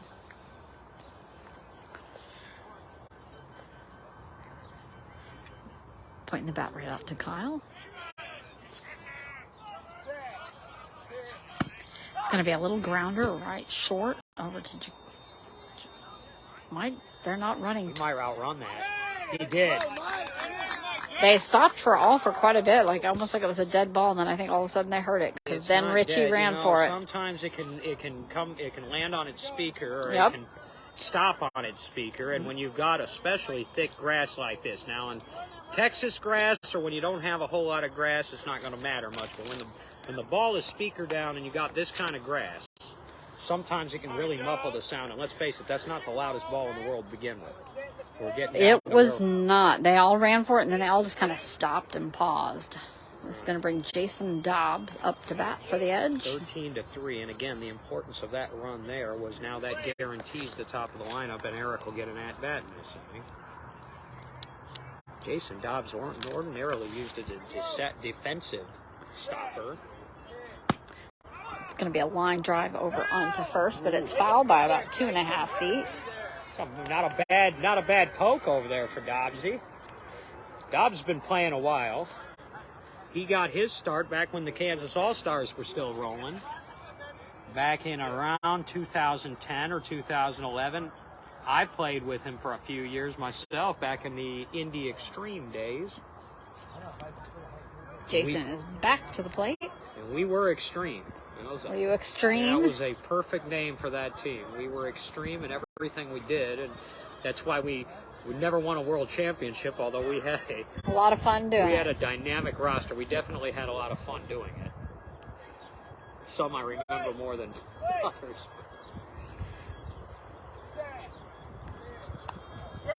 A little bit late on the swing.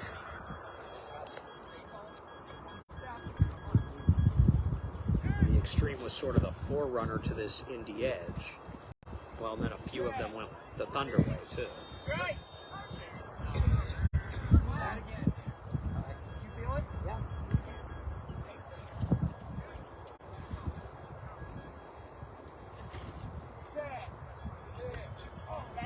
Ooh, struck him out. So that's the second out of the inning, and they find themselves where they were before now. So they need 2 runs here to get this into the run rule. 2 outs, and we've got the top of the lineup. Eric Rodriguez, who's Corey.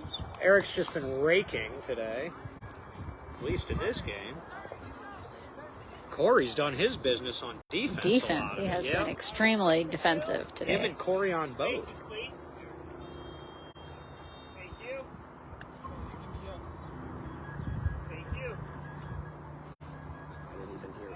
I barely.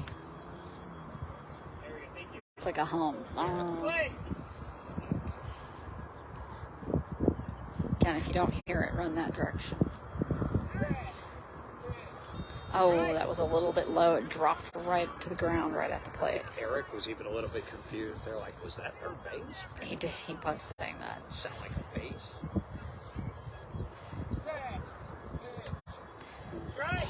There it goes right in front of us again. You got to catch that, bro.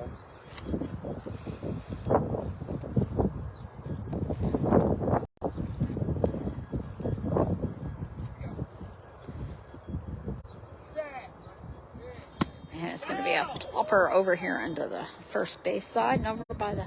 Oh, it's starting to ramp up its beeps. Boy, if it had been like this all day, it'd be pretty pleasant. Yeah. The sun is kind of backed off on us a little bit. There's really not a lot of humidity. It's not humid at all. It's just all day. It's been a dry heat.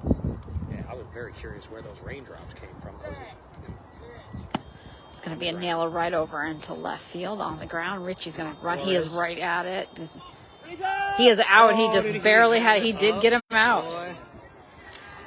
So it's going to bring them up. They are not at the 12 run. No, that's 2. Is that 3 outs? That is 3 outs. You're right. That's 3 outs. That is 3 outs. And so, actually, Bayou City won that inning. If you think about it, 2-1. They held them down. Yep. So it's 13-3 now, going to the 5th.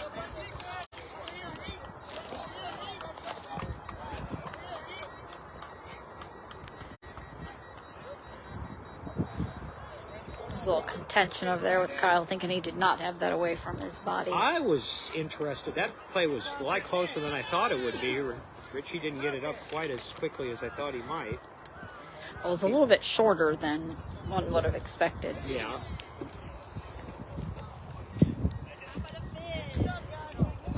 They have Edge taking the field. Putting some more defense back into work as the Bayou tries to come back up and regain some of that lost ground.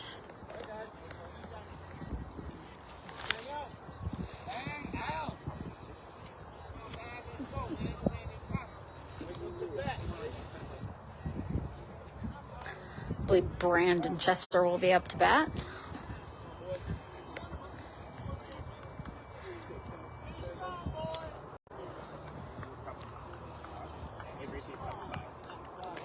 Again, Brandon Chester, who tore out his knee last year's World Series. Boy, he sure did. Late in that World Series, I think that was in a game against the Thunder, as I recall.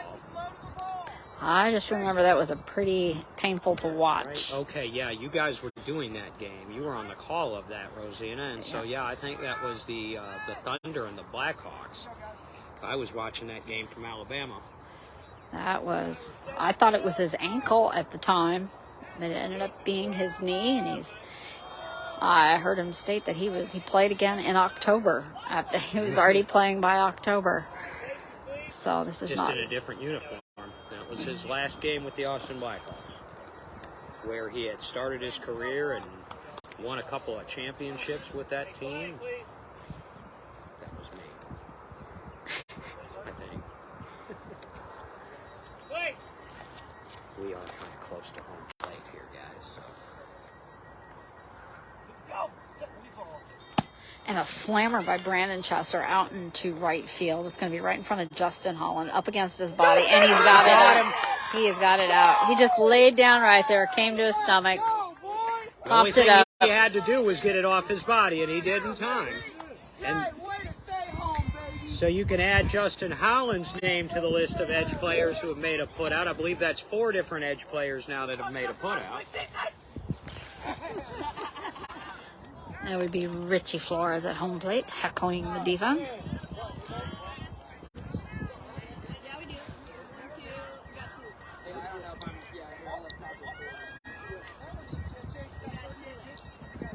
Open for a new ball. Be nice to see Richie get a run here. He's had a tough game. It's been a rough game Yeah. for all of the Heat. There's a good ball there.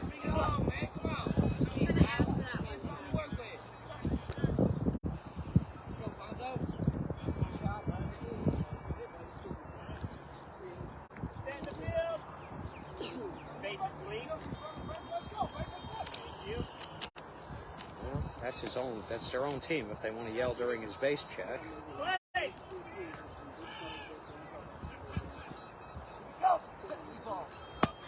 It's right in the center, down the middle.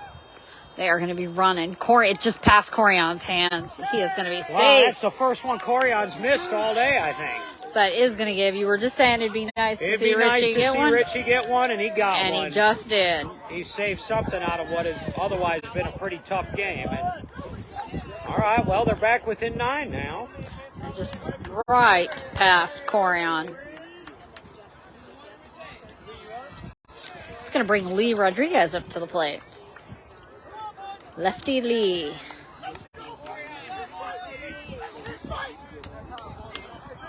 Joe from the bench telling him to keep fighting.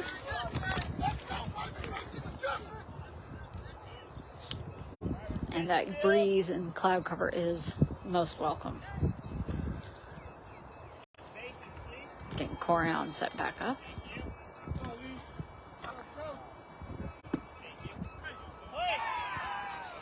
Excuse me, I think that was Corey's hands it went through, not Corion's.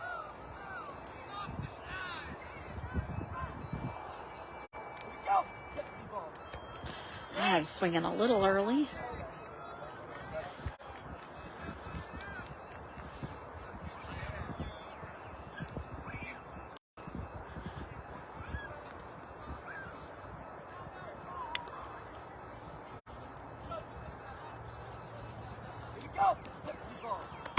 And it's going to be a line driver over there onto right. Oh, a perfect setup right almost along the base. Justin's running for it, but he is safe.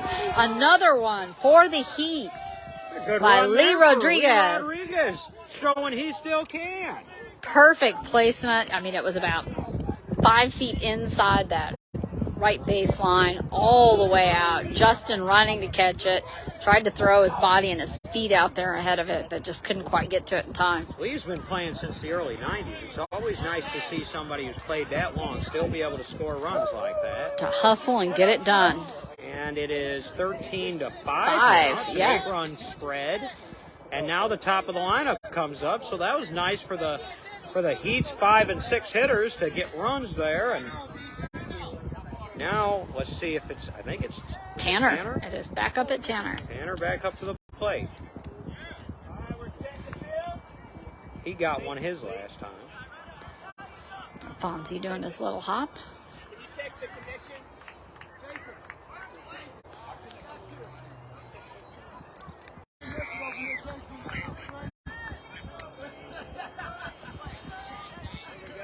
First base? Want me to do first base?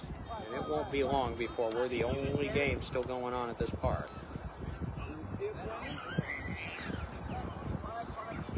This game started about 45 minutes late.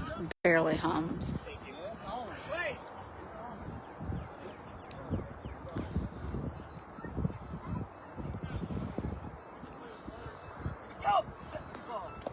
It's a high pop-up into center, right past the spotter.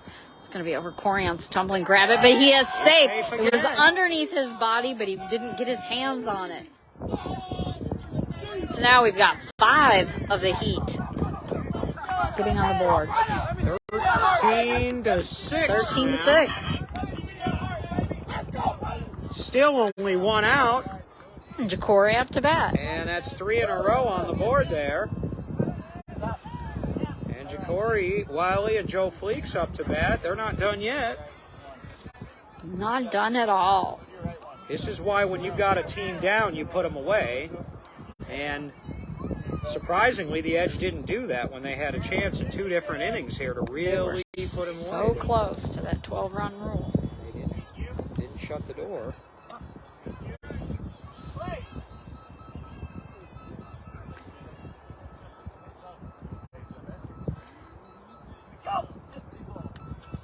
A little bit of a low pitch, but he kind of has a low scoopy swing. On the tip of the bat, almost hits the grass.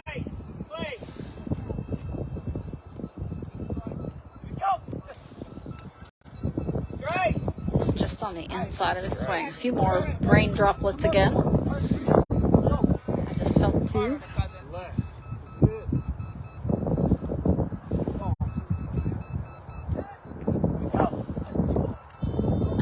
The ball is just under his swing.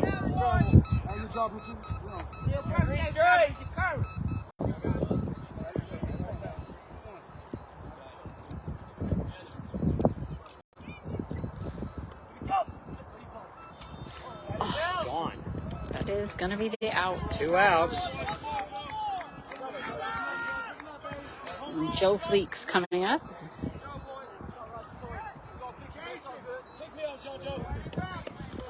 It's a 7-run game right now. The Edge have the last at bat, so you still feel like the Edge have this game where they want it, but it has tightened up considerably since it was 12-1.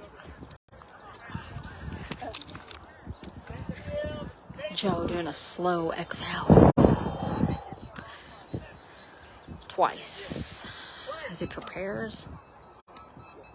Grip on the bat. Joe started with the Heat, went to the Edge, played a couple years there, went back to the Heat just in time for the Edge to win a championship. I always hate it when that happens.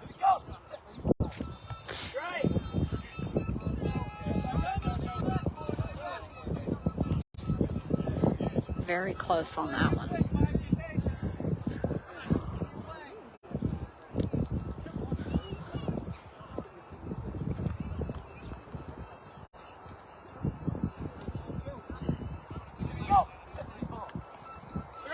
Another strike. It's just underneath the bat. Yeah, he was a little low on him there.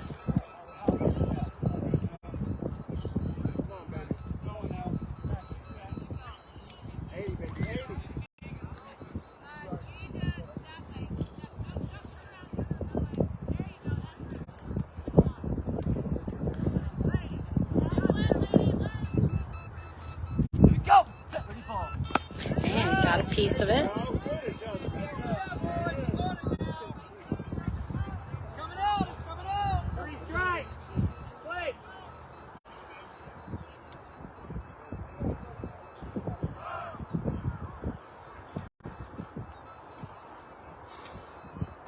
Strong exhale. Fonzie. It's going to drop down to the ground, banging right over to Eric Rodriguez. That's easy for Eric. Yeah. He is out.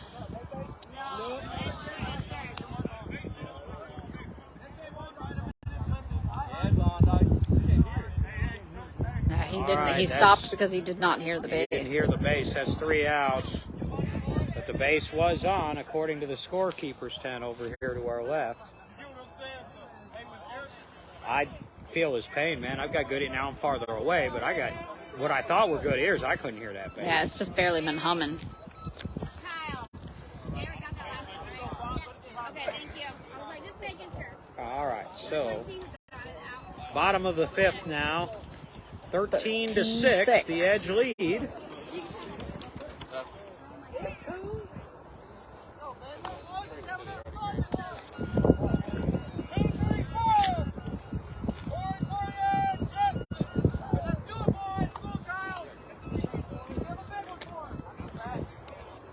Got Corey coming up to bat.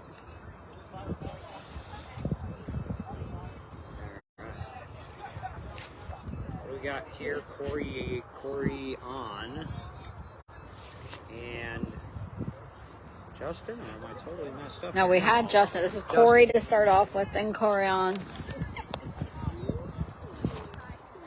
And then Justin. And then Justin, I believe. Eric made the last out? Yes. Yes, you're right. Yep, he did. Yes, he threw the bat down. He was very upset with that.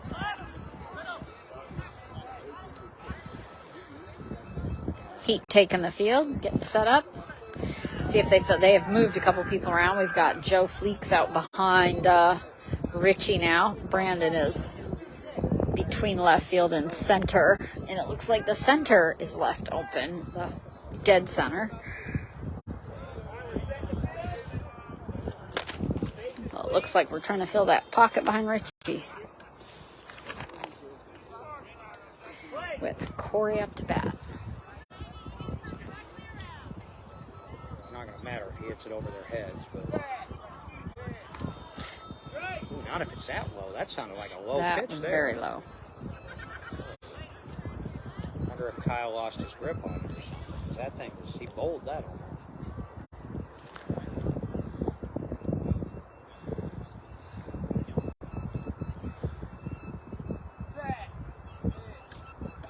That's better. 2 strikes. I think they're going to have some contact here, except that he might. A lot of times when they get to 2 strikes, they'll take it. Let's see if he takes it here.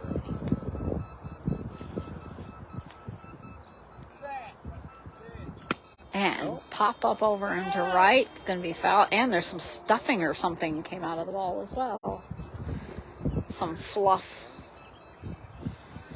You know what I imagine happened is probably that little, it's not a cork, but the little round thing The that padding. holds the pin in. Yes. If that thing pops out, then you'll start losing stuffing from the ball. It'll literally, it'll start. Yeah, there was like about 2 to 3 pieces of fluff came out of that.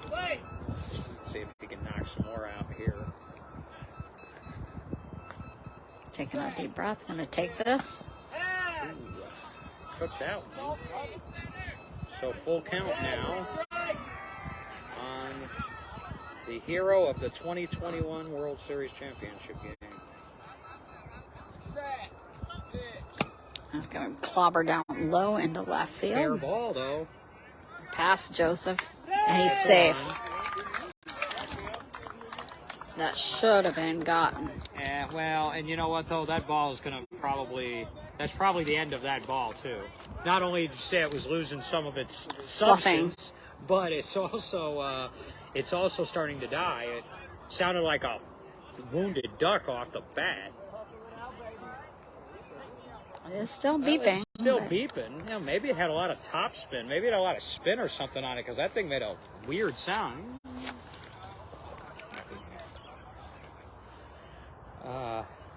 Kyle stretching out on the field. Now Corion's up. It's 14 to 6. Liam Fonzie checking on him. I do believe now this game is the only one left going. Playing. I think the rest of them are over with.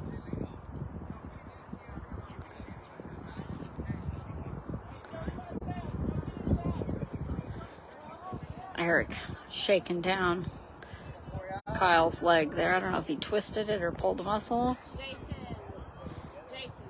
you mean to ask me?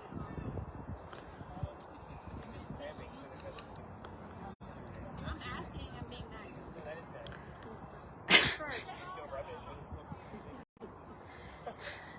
That'd be really nice. Not that nice. You're not that nice. Maybe. But no. His girlfriend. Got a cramp.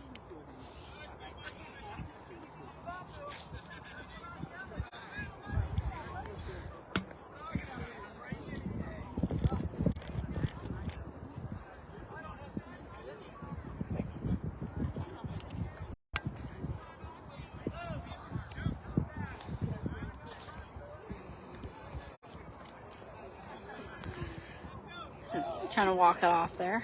Shaking his leg around a little bit. Couple kicks. Corian up to bat.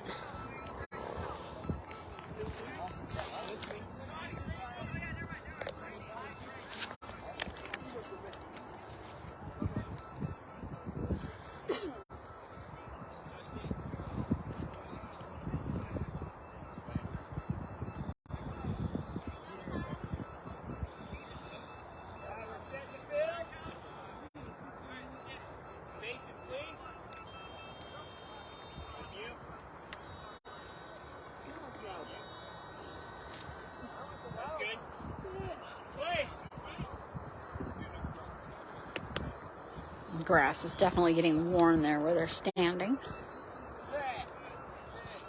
A hard knockout is going to go, almost hit first base. Ugh. Bounced on the ground about 2 feet in front of it. Boy, there's been a lot of foul balls down that first base line over there. Well, there were earlier on the third base, too. And there were so. too, yeah. Corey knocked And it they're back. just- No, Corey fixed it. Don't jinx it.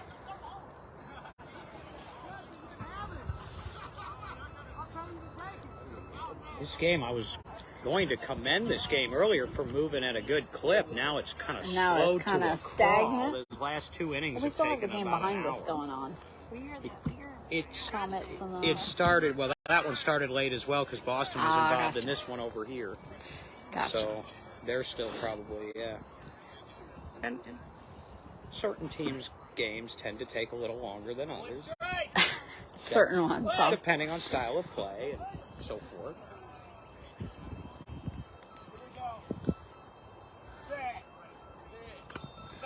Getting a tick off of that.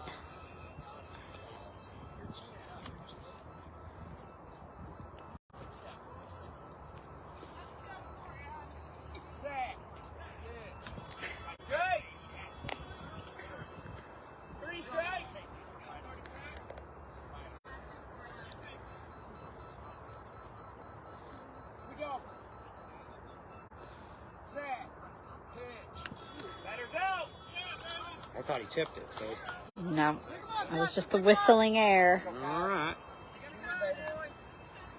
What is that now? That's Justin Holland I up think now. that's 1 out now. 1 out, 1 in. Yeah, it's because Corey scored, got a run, and Corian is out with Justin Holland up.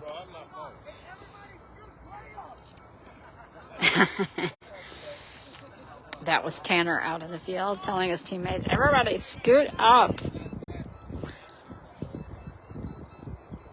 1 out, 1 in, bottom of the 5th. Oh, third base sounds much better now.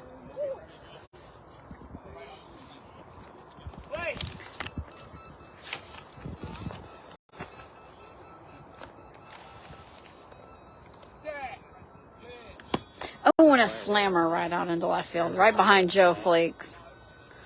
I don't think it was home. He is safe. I think it was right in front of the line that it bounced. It wasn't high enough. It was kind of like, reminds me of Eric's ball leading off the game. It wasn't, didn't quite have the distance, but that's going to be a run. The only difference is it's 1 run instead of 2. Instead of 2. It still's got to make you feel pretty good. Anyhow, so.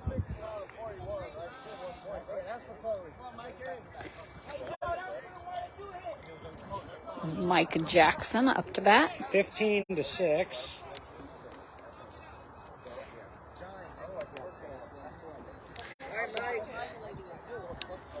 And I can't imagine somebody's updating me on a game still in progress here. Could be possible. Comments Boston over there.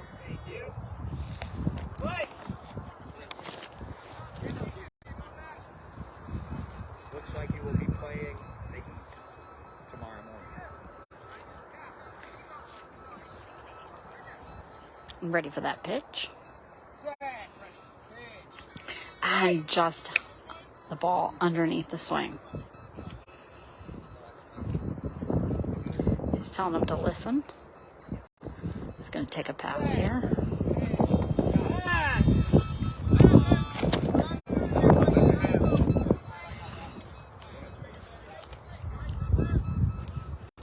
So that was the pass. Going to point his bat right out toward Kyle. Ooh, that was low. That was a little low and on the outside. So that's 2 outs. 15-6, 2 outs, and it looks like we've got Jason Dobbs to the plate. This is, yeah, he's in the batter box, yes. Okay. Yeah, 3, so full count here on Jackson with Dobbs on deck. Yes. What I meant to say. Been a long day.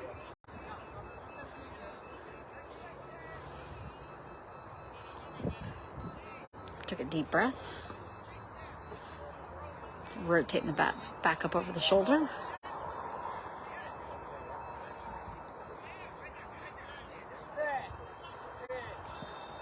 And the ball just under the swing.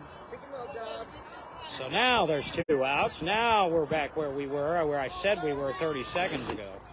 Now we have Jason Dobbs. Jason Dobbs with a chance to turn the order back up to Eric. Who really did clobber it along the first baseline last time. It was just foul.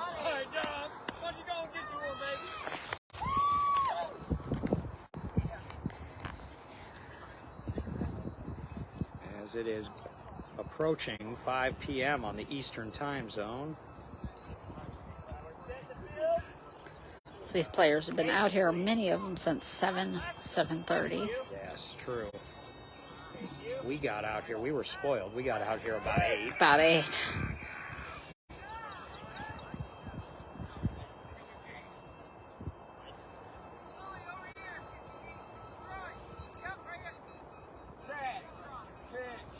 And swinging just underneath the ball.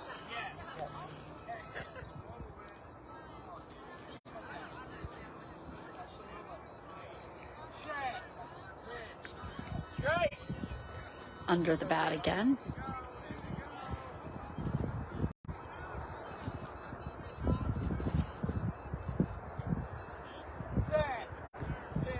A slam right into That's a problem. Center though. field. The problem is that ball was dead off the bat. he has him out. What a play! Who made it? That is, I believe, Brandon Chesser. Well, Brandon, he either my scooped it up. ears deceived me, or the ball came back on it when it hit the ground, or he fielded a dead ball. I will find He out. jumped his body right in front of it. I think they heard it. I mean, you Scooped can it field up. it in the grass. Yes, okay. I can't hear that. You can hear that? Brandon's up, baby. You can hear that.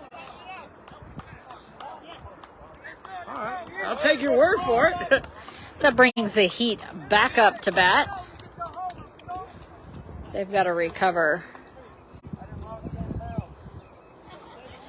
10 runs to win. Okay. Well, there's your high-pitched live ball. There's no way you could hear that way out there. Well, apparently Brandon did because he got him out. No, I'm talking about her. She said it was high-pitched and it was still beeping. I couldn't hear it at all. I got teacher hearing. Teacher hearing. That's equivalent to mom hearing. Yeah, right. I heard that. The back of my. Yeah. I heard that. Well, the pertinent part of it is that was an out either way, and so that's the end of the 5th inning. It is 15-6 going to the 6th. Last opportunity for Bayou City. And we got some more sprinkles coming on. And we've got more sprinkles, and this doesn't bode well for the outdoor dinner thing that I think is planned later. But it sure feels nice. It does feel nice, but I think this might stick around a little longer. This is the most sprinkling I felt all day. Cloud's still pretty small. It's a pretty small gray cloud.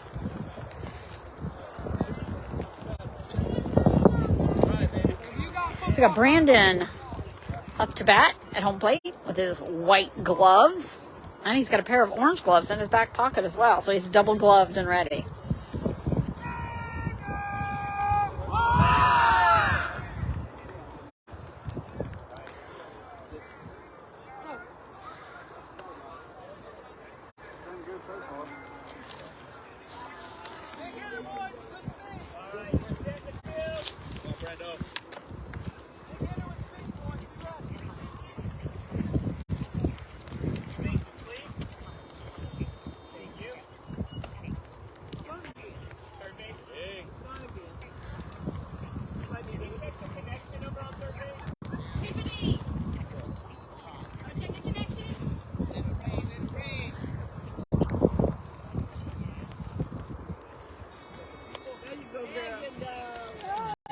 It's nice and loud. All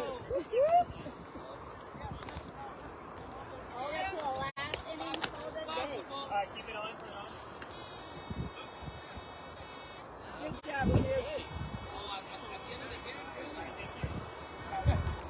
Good confirmation on third. All right, yeah.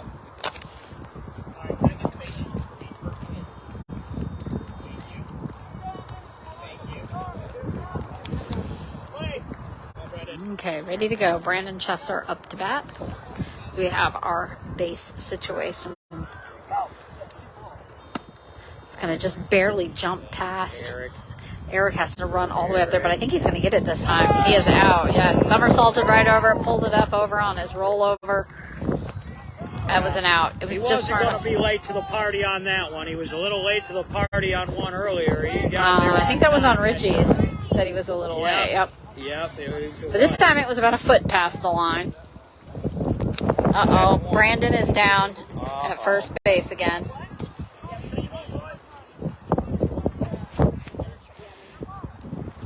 He's just laying. He's rolling over. Sitting up. There goes a tent. Look out. And watch out! There goes a tent blowing. And Rolling, almost hit Brandon. Had been laying down. It rolled over wow. 3 times. Kyle ran out to get it. So some chaos there down the first base line here late in this game. Is Brandon up now? And Brandon is up. I did a tent flying toward And he's me. actually helping to hold flip the tent back over. All right. It's now sideways. They're trying to flip it back over. And the wind is picking up a little bit. That's why that tent blew. And Yeah. what they really just need to do is get this game over as soon as possible. 15-6. So walking the tent back over to the Heat's. Because that was the second Heat tent that blew off. Blew all the way down to first base. Well, now here we go. Now I've got rain at my back and sun in my face. And And a tent in your far view. I wonder if we'll have a rainbow. We have Richie Flores up to bat for the Heat. Making sure the edge is set.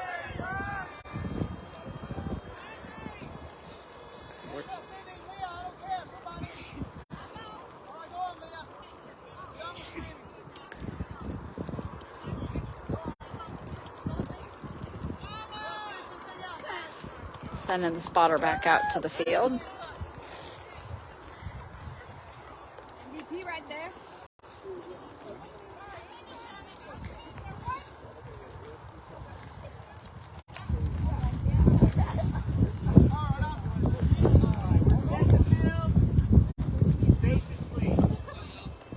Richie looking to get another run.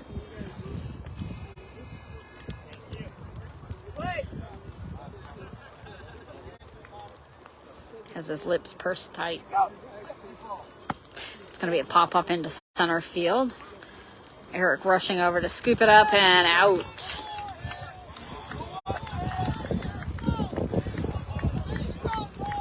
That brings Lee Rodriguez up to bat, lefty Lee. More rain showing up. Still big, fat, fluffy drops, though. Not. All right, Houston's down to their last out now. Bayou City is. And the Edge's reward now for not, or punishment, as it were, for not 12 running this team an hour ago is now they're going to get Playing the poured rain. on.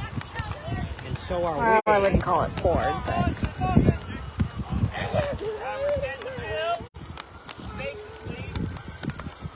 it does make it hard to hear.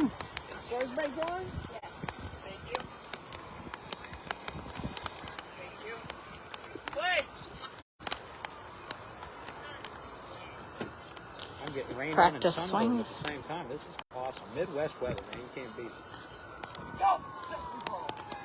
High pop up over into right, but that's straight to Corian. He's dodged back and forth to Corian, rustling to grab it. And he is out. Ball game over. That is it. 15-6, the final, and so the Indy Edge at 3-0 will take on the Indy Thunder at 3-0 tomorrow morning. The Bayou City Heat at 2-1 presumably will play the Philly Fire for third. As the rain now starts to taper off, we want to thank you all for spending the day with us out here at the Indy Bonanza Beat Ball Tournament. Thank you for tuning in, and there will be a televised game tomorrow morning. Bright and early tomorrow morning, about 8 o'clock Eastern Time. Look for the link to pop up, and we will have it for you, Edge and Thunder from North Central. Thanks for tuning in today.